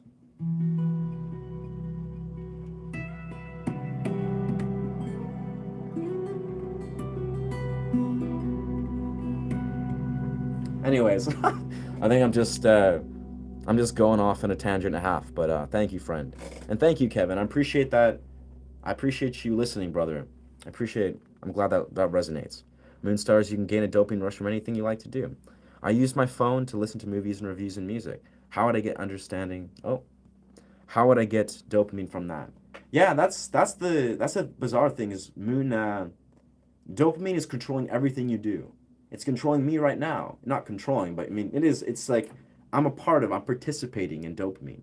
Whether we want to or not, dopamine is, it's the anticipation of reward. It's not like the reward itself you're not linked to. It's the anticipation. It's the anticipatory response of something. So if your brain's just like, whoa, you know what, one day I could watch a really cool movie, or you know what, it'd be really cool if I go on this platform, because maybe I'll have the ability to listen to a quote that could change my perspective, or maybe I could one day pop on this system and meet someone that will communicate this, and this will make me feel good. Your anticipatory system is what's being hijacked. It's not even the actuality of what's occurring. It's the anticipatory response. This is something that Andrew Huberman loves to, and he underlines this, pointing this out point blank, because Andrew Huberman, genius, genuinely incredible human being. He underlines that almost jesting. A lot of us think, oh yeah, we're addicted, or we're thinking that dopamine is the response to a reward. It's not. It's the anticipatory response. So that is just the idea of what you anticipate a reward. You're like, oh, there might be a reward over here. Boom, you've been hijacked, or you can be hijacked. And that's the bizarre thing. And the beauty is, obviously this can exist on the opposite parallel, where you can hijack this for the better. But a lot of us, like, you could pop on. This is why social media is so daunting in many rights. It's like a slot machine where you're like, you're like, oh, could I get a cool interaction, or could I get maybe a cool sort of meme or reel or something that will, dump a little bit of dopamine.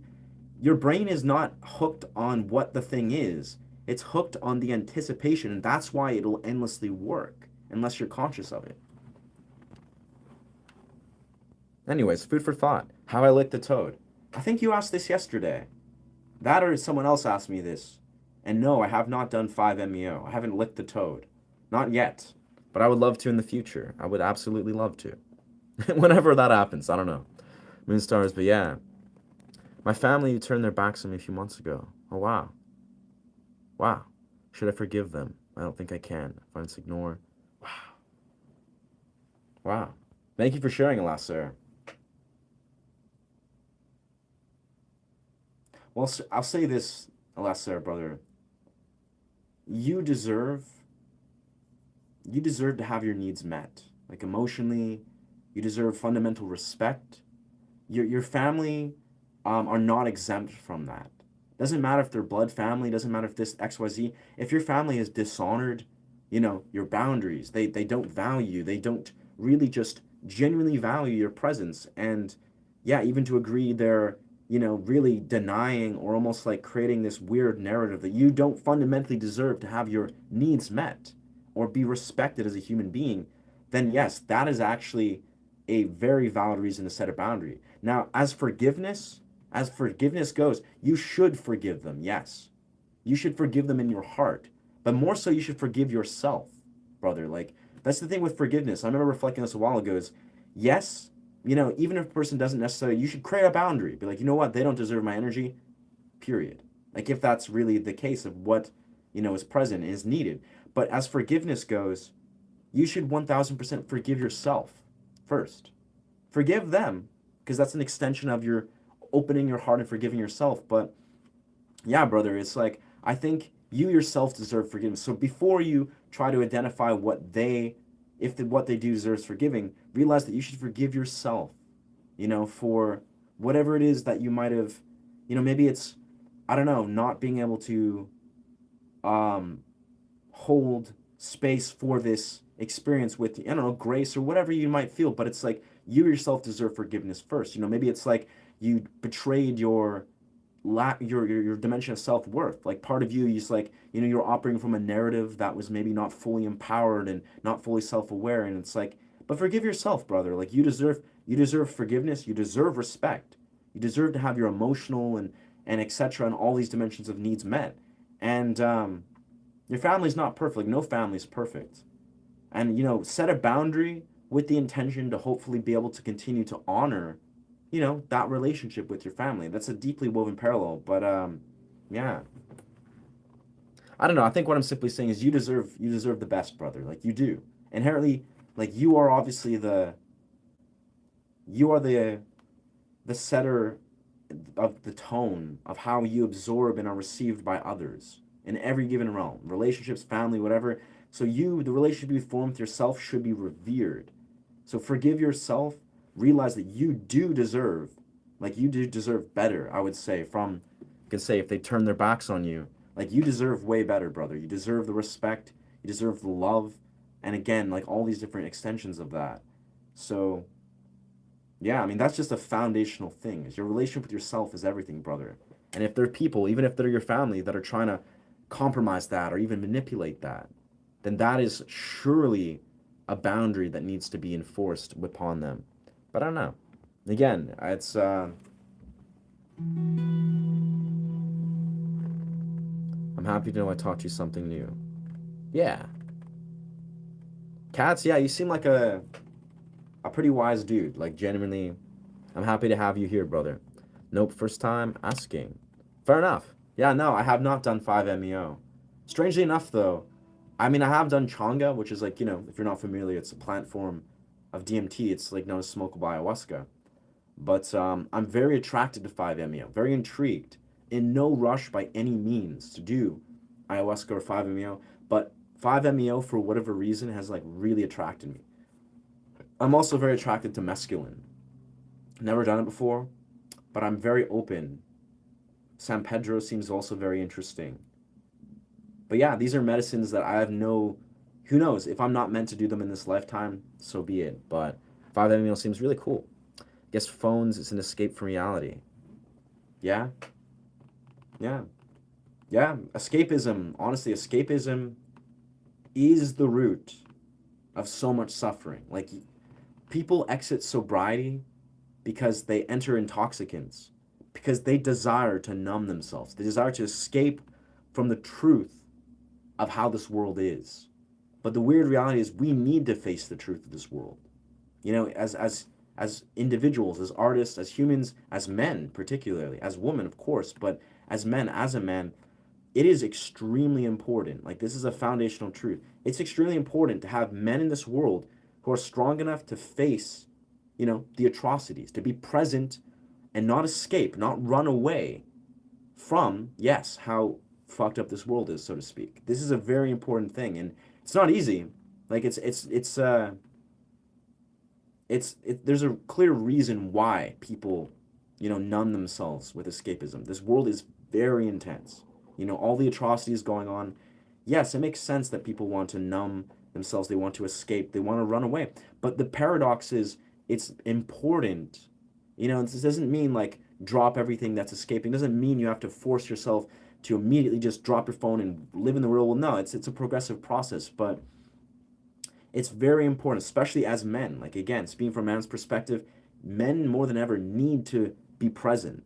They need to be sober. They need to be vigilant. They need to live in the real world. They need to realize how important it is to look into the real world, see the world for what it is, so they can be a part of the change.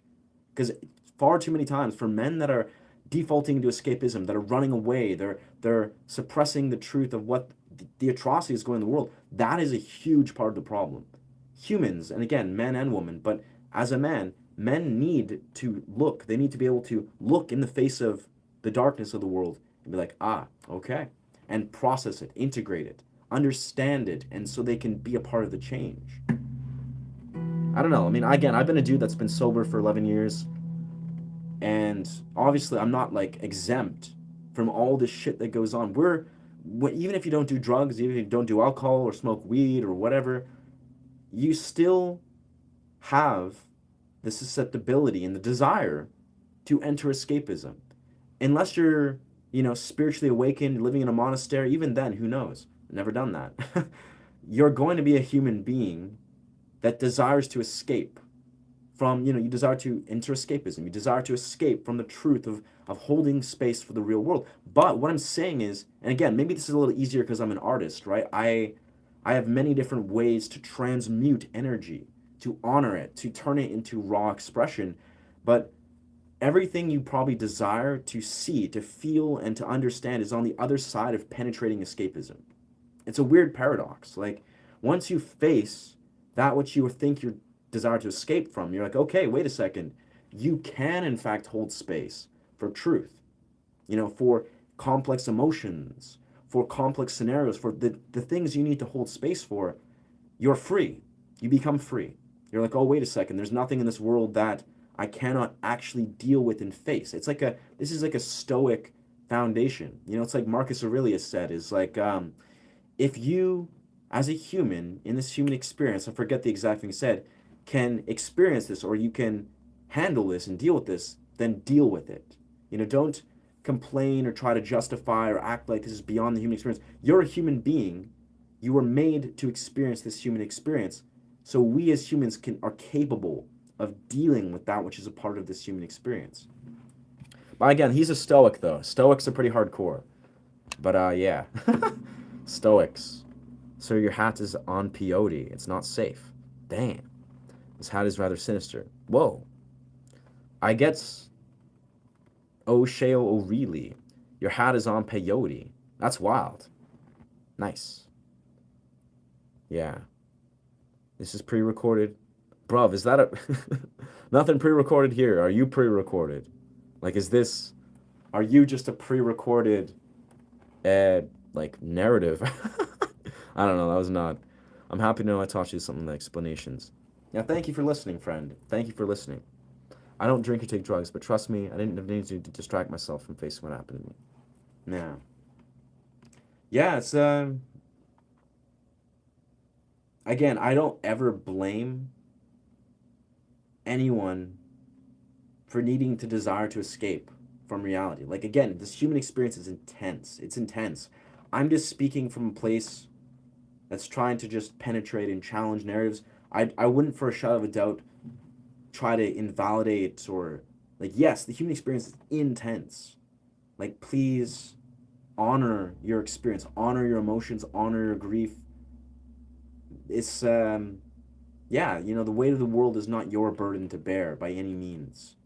But I'm just speaking from a place of a man who's kind of seen through a lot of these things and I'm like, I don't know, I don't think I have it in me anymore to numb the truth of this world. I really think there's just I really think that and again, this is we all have different roles, but the world is intense. Like, you know, I don't blame people for wanting to, you know, surrender into something that offers a little bit of warmth, a bit of comfort, a bit of perspective. You know, it's like, I don't know. These aren't like calls to action to be like everybody just force yourself into, you know, the most arduous level of presence. It's like it's actually in many rights the opposite. The thing is, I think the key in many rights is not, you know, I'm almost coming from a masculine perspective. This can also be perceived from a feminine perspective.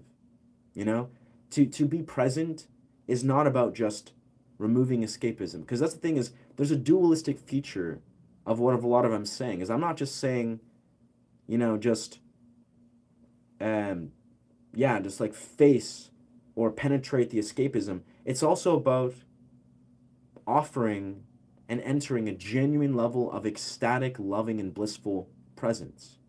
You know, it's almost like I think we as human beings, you know, I'm a man, obviously, and I think part of my own wound is for many years, I've struggled to actually surrender into warmth, into presence, you know, just into bliss. Like realizing, yes, the answer is not necessarily just penetrating, you know, penetrating truth or penetrating honesty and authenticity.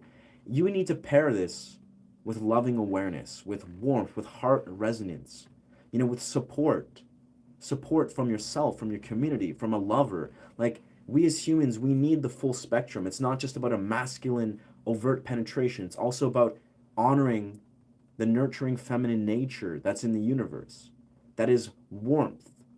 That is surrendering into bliss, into loving awareness, all these deeper things. Like it's like again, for me, I learned these things from having healthy romantic partnerships where I'm very like part of my programming, and this is the programming of modern society, is we like to just go, go, go. We think we're in this like hyper stimulated realm where we think often, especially as men, we think that we just have to keep on going. We stimulate, you know, until we burn ourselves out or break down. But of course, the truer answer is we need to honor the ability to honor stillness, to honor the ability to slow down, to integrate warmth, to honor a warm, regulated, loved nervous system. Like there's so many elements to it that the ability to hold space for how this world is also needs to come from a place of love. Connected, disconnected, reconnected.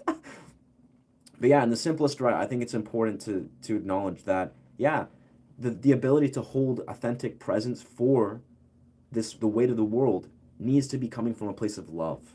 Like it does. It needs to be coming from a place of honoring warmth, honoring love, you know, feeling a loving connection and support from the people in our life and etc. Where yeah, it's like I'm not trying to advocate this almost like hyper masculine, for lack of a better word, penetrating thing. It's like it needs to be harmonized. It needs to be harmonized. I read Stoicism. It was mainly a male perspective. I couldn't relate to being stoic. Stoicism is intense. I like Stoicism because I'm a student of philosophy, especially as a young, like 15, 16-year-old when I discovered Stoicism. It was interesting. But yes, I agree. I agree, Moonstar. I don't think Stoicism is like a fully fledged model. Like, if in the simplest way, I think Stoicism was surely, it was, a lot of it was pioneered by individuals like Marcus Aurelius. Marcus Aurelius was an ancient emperor who dealt with death, despair, war, some of the most horrible atrocities of humanity. This is what Marcus Aurelius dealt with. And I think Stoicism was his way of learning to try to enter a place that integrates some of the most atrocious atrocities of humanity at the time when Marcus Aurelius was ruling as an emperor. So yeah, I think there's more evolved perspectives. I resonate a lot with Taoism. I love Taoism. I love Zen Buddhism. I honestly deeply connect with ancient Tibetan Buddhism and in every realm of that. And yeah. Hi there, I haven't heard from you in a while, but only that we do both singing bowls, pan flutes. Nice. Nice. Interesting. Very nice, leading healing. Very nice. Ah. Interesting. Mm-hmm. That might be from your end, brother. Yeah. I mean, I'll keep in mind. Let me hear how my audio sounds on my end from my computer.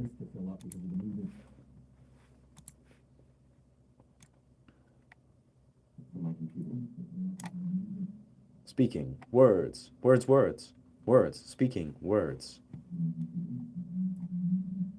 Speaking words, words, words, words, speaking words. I don't know. Yeah, I think it's a Google Pixel phone. Yeah, the audio should be good. Audio should be good. Yeah. Now, cool, bro. That's I'm happy to hear you're on that path, that you're creating something beautiful that you really love to create, brother. Just wondering, sounds like you're making a great speech. Thank you. All can be stoic in a sense. I think it was just more you weren't talking as loud, as close to your device. Maybe. I don't know. It seems like the volume is at a good level. Yeah. Yeah. Yeah, it may be your device, my friend. It might be your device. Yeah, devices, of course. They'll do some weird, funny things.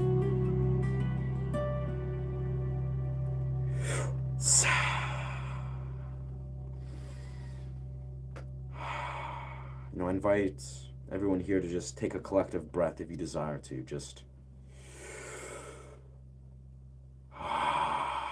breathing in fully through your nose or your mouth, whatever feels natural. And sighing out an exhale.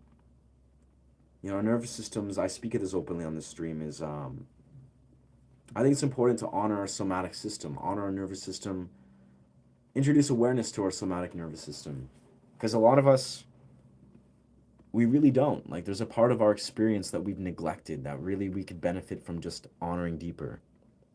Nice. Can mostly hear check. Yeah, check. Yeah, cheers. Cheers and check. That's what I was trying to say.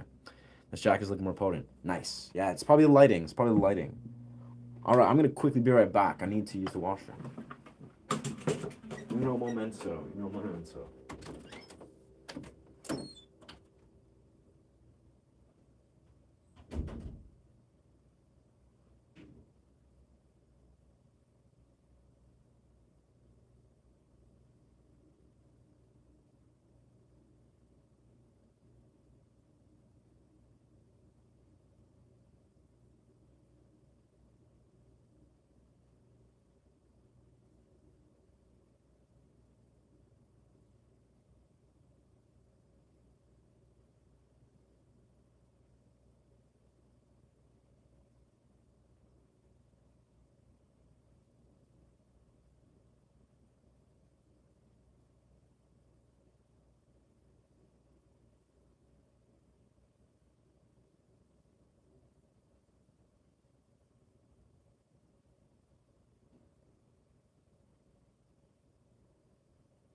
There we go. Much better. Hola. Hola. Hola. Yeah. I haven't done the mostly but not daily at times. Nice. And show you're pretty sure we have the same rain stick. Nice. I don't have a rain stick. Yeah. My phone volume is only halfway and I can hear you fine. Yeah. Yeah. I agree Marcus Aurelius dealt with a lot. It's a defense mechanism, I believe. Yeah. I mean, that's the thing I like to think about. Is like even like for the better and for the worse, ancient philosophers like Aristotle and Socrates, Descartes even. Descartes was a unique sort of dude, I feel. But these ancient philosophers, they were they were birthed, they were born out of profound amounts of turmoil. Like, Friedrich Nietzsche, for example, Albert Camus, these guys obviously were born out of insane amounts of turmoil. It was like ever present in their philosophy. But Aristotle, Socrates, they looked at a world that was sick. It was ill. Like, they knew it. They were like, this world is super fucked. And they were like, they were visionaries. They were just men that came from a place where they were like, you know what? I can see a deeper truth. And they spent lifetimes or their lifetime honoring what it meant to extract truth. But in the simplest right, Aristotle, Marcus Aurelius, Socrates, these ancient philosophers, these were just men who saw how wounded this world was. Like, they saw it and they were just like, this is super fucked. And they knew, but they knew it. They lived in this world. They were a part of this world. They were this world. But they were also men of, philosophy. They were men of the mind, of the spirit. They wanted to offer something deeper, and what their offering was to study a lifetime of philosophy, right? They wanted to study this world. They wanted to offer something that would pass on to generations, which is, a core thing of what philosophy is it's just trying to almost like pass on something that generations will someday be able to decipher. It's like your ancient philosophers, they had messages. I remember I was like 15 years old and I was trying to understand what philosophers were. Like, I was like, why? Why do these men like Marcus Aurelius and etc., why are they almost like putting out these extracted or these truths? They're like professing these very powerful and bold statements. And as a young man, like a 13, 14-year old, I almost thought it was offensive. I thought it was like it project a lot. I'm like, why? Like, who do these guys think they are? That they're just trying to profess these powerful ancient truths. And then when I did LSD for the first time, when I was about 14, it actually all made sense. In one swift epiphany, I was like, oh, wait a second. I remember I returned from a forest rave, had a powerful wave of perspective, and I went home and I came across Marcus Aurelius, his quotes. And I started to sort of realize very steadily, I was like, wait a second. Like, these are philosophers. These are men that weren't trying to make some sort of like grand assumption or ultimatum of these truths. They were knowing that this lifetime of trying to put into words ancient wisdom that they've extracted, that they've developed through their lives, is now devoting their lifetime to make sense of these truths, to pass it on to the future generations, so that maybe one day someone will decipher these truths. Maybe one day someone will develop their own philosophical context and spend their life to discern these truths, to then one day pass this on. It's like immortalizing their energy, their presence. And it's beautiful, because that's the truth. Is like,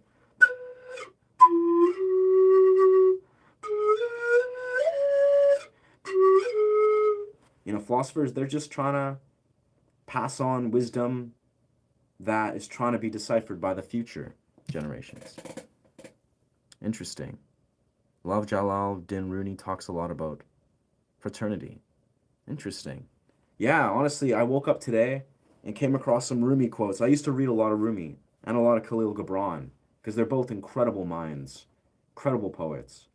And yeah, I was like, I'm going to post this Rumi quote because I really like Rumi, his energy. Don't know a ton about Rumi, but I appreciate that. So, good old Frederick is a blue background screen's yellow spotted look. Huh. I'm not sure what you're talking about, dog. Not sure at all. Yeah. You may be you're probably talking about my drum. This is a drum, yeah, not a rain stick, it's a drum. Yeah, Jambé. 1 second. I'll be right back, friends. I got to help somebody with something.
Alrighty.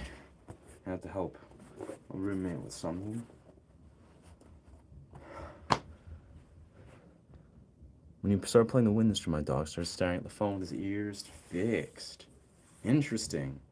Yeah, I find some animals respond like very positively or very negatively, or even just like I don't know exactly what they're responding to.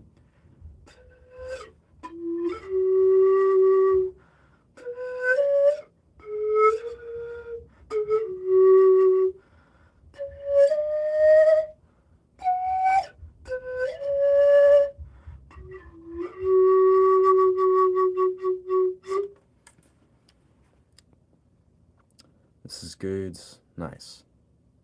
Okay. Dun, dun, dun. Feel there was more of a self-help book to cope with stressful days. Yeah, it's like that's the thing is Marcus, he even said himself, he never actually desired to release his meditations into public. It was only after he passed away did he pass on his wisdoms.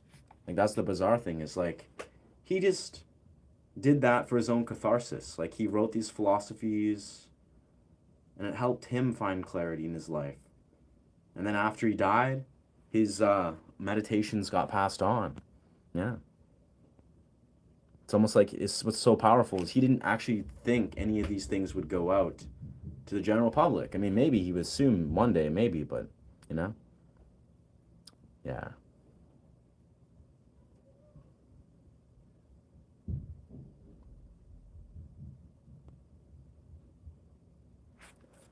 I'm not sure. There's a lot. There's a lot going on there, leading. I'm not sure how to unpackage that, brother.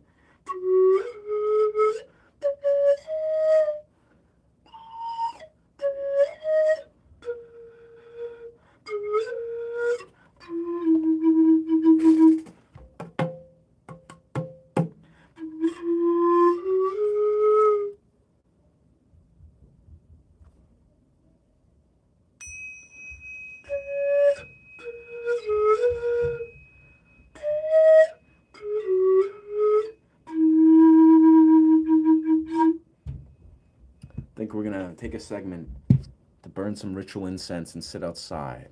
Just listen to the birds in the rain.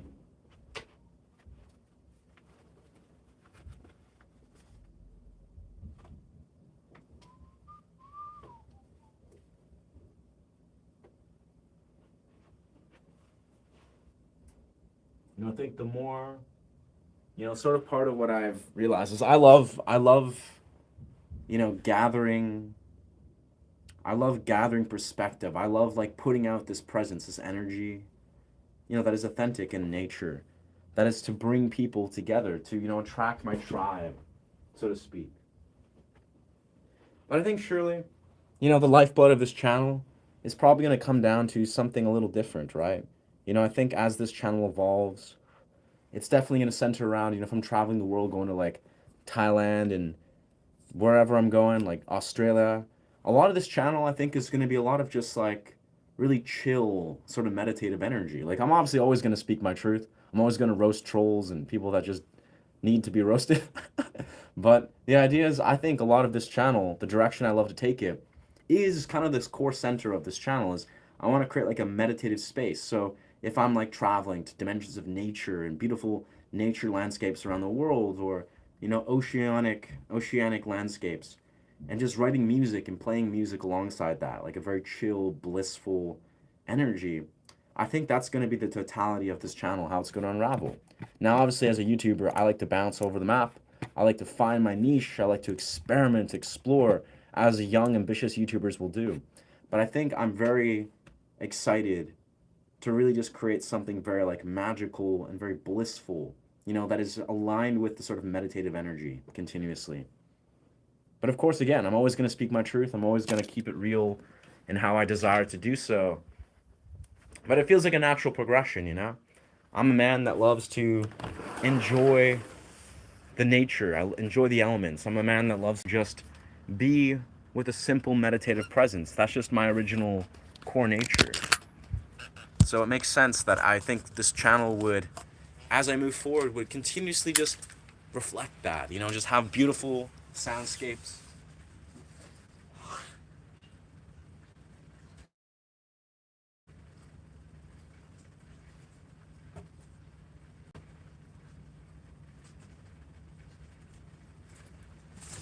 And yeah, beautiful natural landscapes that just reflect that. That really just honor that element of this all. Whoop whoop, I was just out of therapy, feeling ready for tunes. Nice, man. That's I feel that's an honor, brother. That's a high honor. Just rocking therapeutic containers, and here we are. So just meant the hat. Notice here's a lot of the person's place. Interesting. Interesting. That's a lot. Thank you for sharing. What's good, Riri? Thank you. The current situation of active warfare and political idiocracy. A level peaceful this is. Yeah. Yeah. Yeah.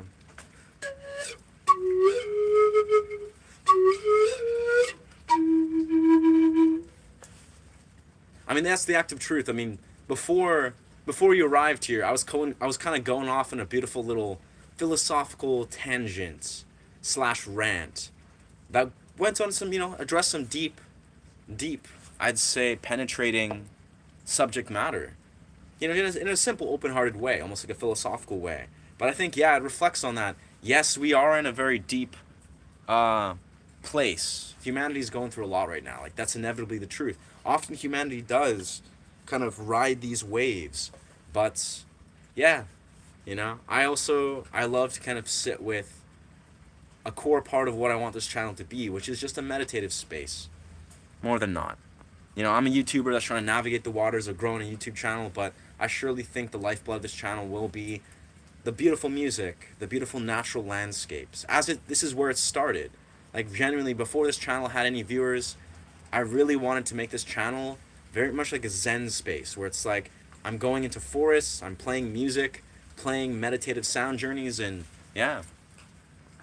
Whoop whoop, what's that? Hey, been a while. I've been leaving likes. It's getting warm and rock climbing. Wow, nice. That's magical. That's magical, Piper. Appreciate you. Appreciate you chiming in. Yeah, I know you're like a OG supporter. So that's always nice of you. Keep up the good work and vibes. Thank you. We're killing it. We're in the flow. Like, I speak of this openly. Like, I've been growing this channel, ever since I got momentum, like maybe a month and a half ago, where I've been like really zeroing in. I'm just devoted. I'm like, all right, we're on track to get monetized. So it's been a grind. My intention is usually about 50 to 70 watch hours every day. So that's like 1, to 2 successful live streams. And I'm trying to grind to get the 4,000 watch hours, to get monetized. So the idea is I'm on a grind right now. It's like, it's like if I, successfully just grind out, 40 to 70 watch hours every day for about 3 weeks, then I'll hit the 4,000 watch hour mark. We're at about 2,400 right now.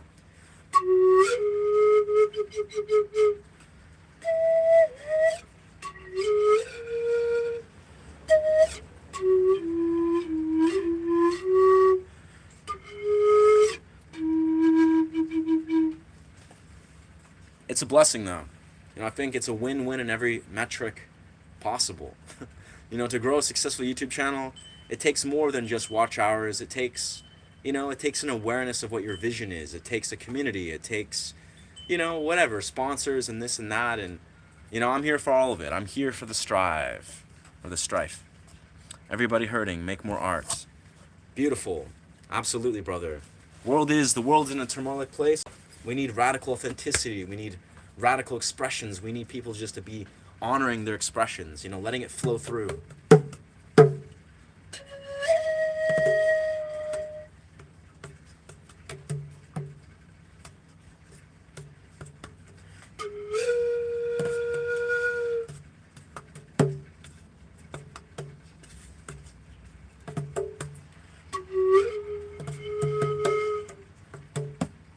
Especially primal expressions. Expressions of the heart. Expressions of the primal core.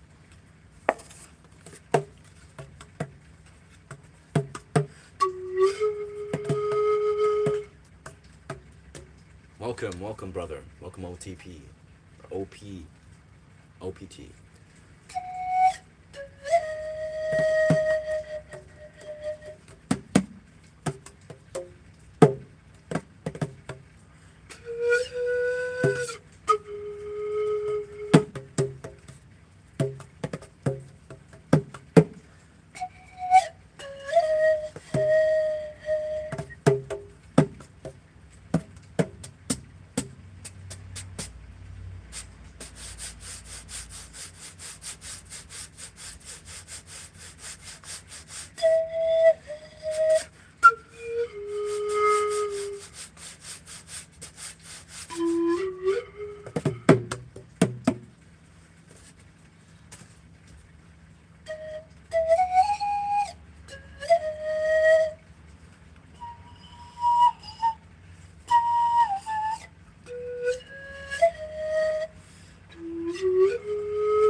returning to the primal. Returning to the primal. Such a task. Keep up the good work and vibes, my dude. Thank you, thank you. Jim Morrison. Nice. Thank you, dog. Jim Morrison. That's another. I've gotten a lot of those. Daniel Weber, Jim Morrison, Axl Rose, Heath Ledger, of course. Bon Jovi. Some lead singer to some band, I forget. And Johnny Depp, which I don't really see the Johnny Depp. Maybe it's just the hat, because Johnny Depp likes hats. But yeah, bro. I'll just add the Jim Morrison to the list of people that I'm going to do impressions of eventually. Eventually, I don't know. For fun, I'll just get all the impressions down.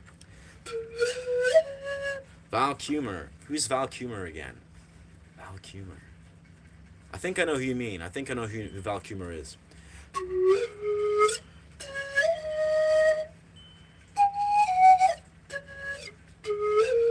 I think you guys are just saying, yeah, I was destined. I was destined for success as an artist or actor or musician or whatever.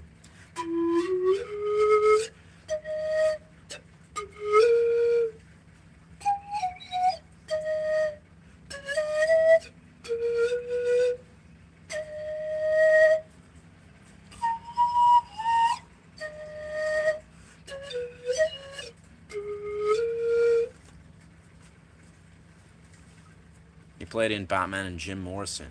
Ah, good Batman. Batman. Right. I think I know who Val Kilmer is. I've seen him in other stuff, but I can't think of him. I can't think of his structure right now.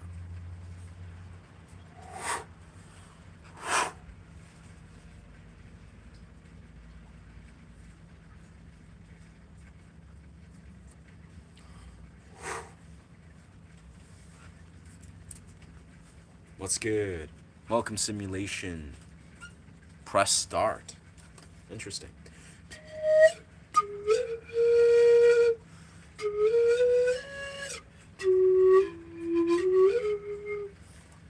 Yeah, we're just chilling right now. Chilling in the outside. It's a beautiful backyard. Listening to the rain. Now I've pressed start. Bam! In the simulation. Just playing some pan flute, burning some ritual incense. Kind of tying some...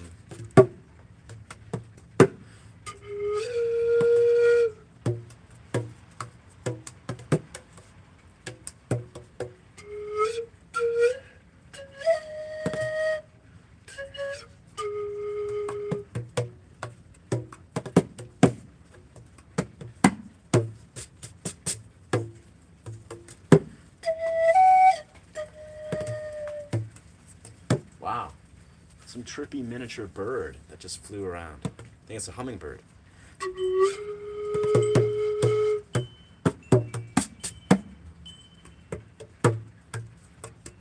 Nice. Nice.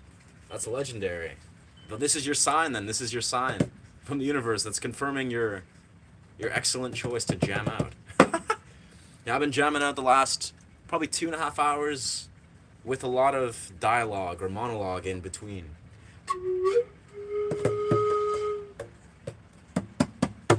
I've also been on a fast, actually. Been fasting all this morning. So far. I mean, I drank a bit of cacao, but I've basically been waiting to eat. Now, after the stream exits, I'm going to make a massive meal.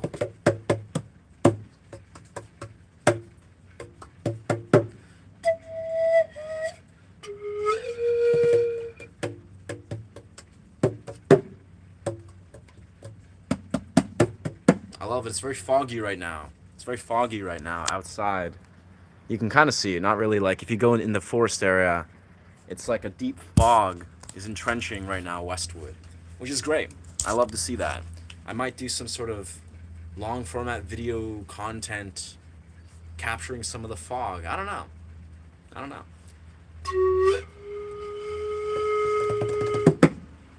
Hey, thank you. Thank you, brother. Welcome to this channel. Yeah, I do like meditative sound journeys, and I teach guitar, and I do various stuff.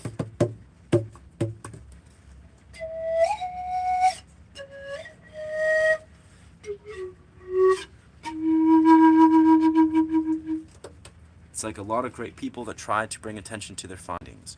Only when they're gone, people start to listen. That's exactly true, Moon. I think so. Nikola Tesla, a lot of philosophers, Sigmund Freud, Carl Jung to some degree. I think Carl Jung was pretty respected, but he also was seen as insane, though. Carl Jung was seen as insane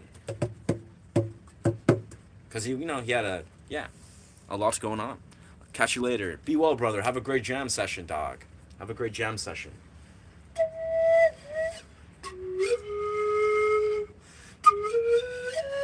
That always makes me happy. People are just like, I'm about to jam, or we're jamming, or we're doing some stuff. It's like, that's super dope. Like, even if they're popping in, that's like, I love to hear that. I'm like, people are just like doing cool stuff, and it's happening. It's on a wave, on a larger wavelength.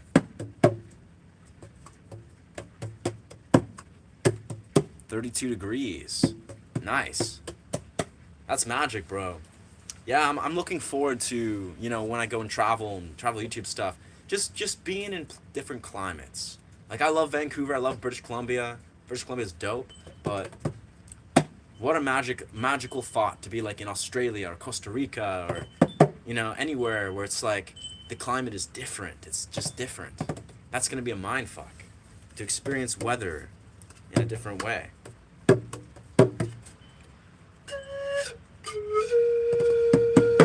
I love beaches too. I love beaches very much. I think we all do to some degree.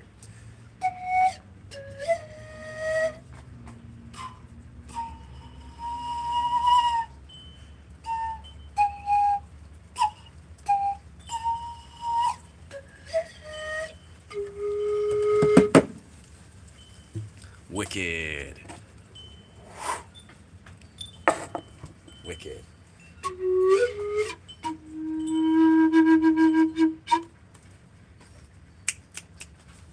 Dope.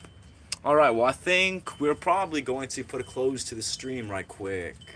Make some food, exit this fast, do some human stuff, probably get prepared to do some strength training in the next couple hours. I don't even know what time it is. What time is it?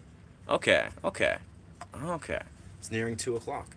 Yeah, this is good. I think make a bunch of food, root yourself. Is this your actual look? This is my actual look, brother, yeah. I actually dress like this, literally, all the time, everywhere.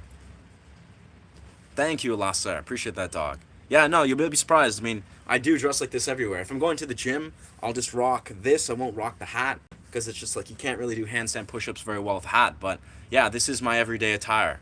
It's beautiful. I highly recommend, if you're a person that desires to just be yourself unapologetically, you should do so. It's great. Yeah. It's great, though. I love it. Like, when I'm, like, wandering, I'm at raves or events or places, and people are just like, it's that guy, which is, just me. But it's, like, it's beautiful. It's, like, I'm just dressed like some dude out of a movie. An avatar, if you will. Because we're all avatars, in our own movies. Makes sense. Yeah. Cosplaying again. I have never cosplayed once in my life. Cold hard facts, yeah. Though we don't judge here. People can cosplay and do whatever they want. I don't think many men cosplay, though. It's usually just called living. Living life. Anyways, well, thank you so much for chiming in. For those of you that are new to this channel and this content resonates with you, feel free to subscribe to this channel. I teach guitar and I do meditative sound journeys. I do lots of weird YouTube shenanigans, meditative types of musician stuff. I love to talk about quantum philosophy or metaphysical philosophy and the quantum, all that beautiful stuff. It's good stuff. It's good stuff. Be well. Hope you're enjoying your day, or will enjoy your day, Moonstar. I'm looking forward to breaking this fast. I think the fast has been like frying my brain slowly. It's been good though. It's been a good morning. We love honoring the body. Anyways, remember to honor yourself and honor each other. Much love. Bless. Be well. Ashe. Lots of words.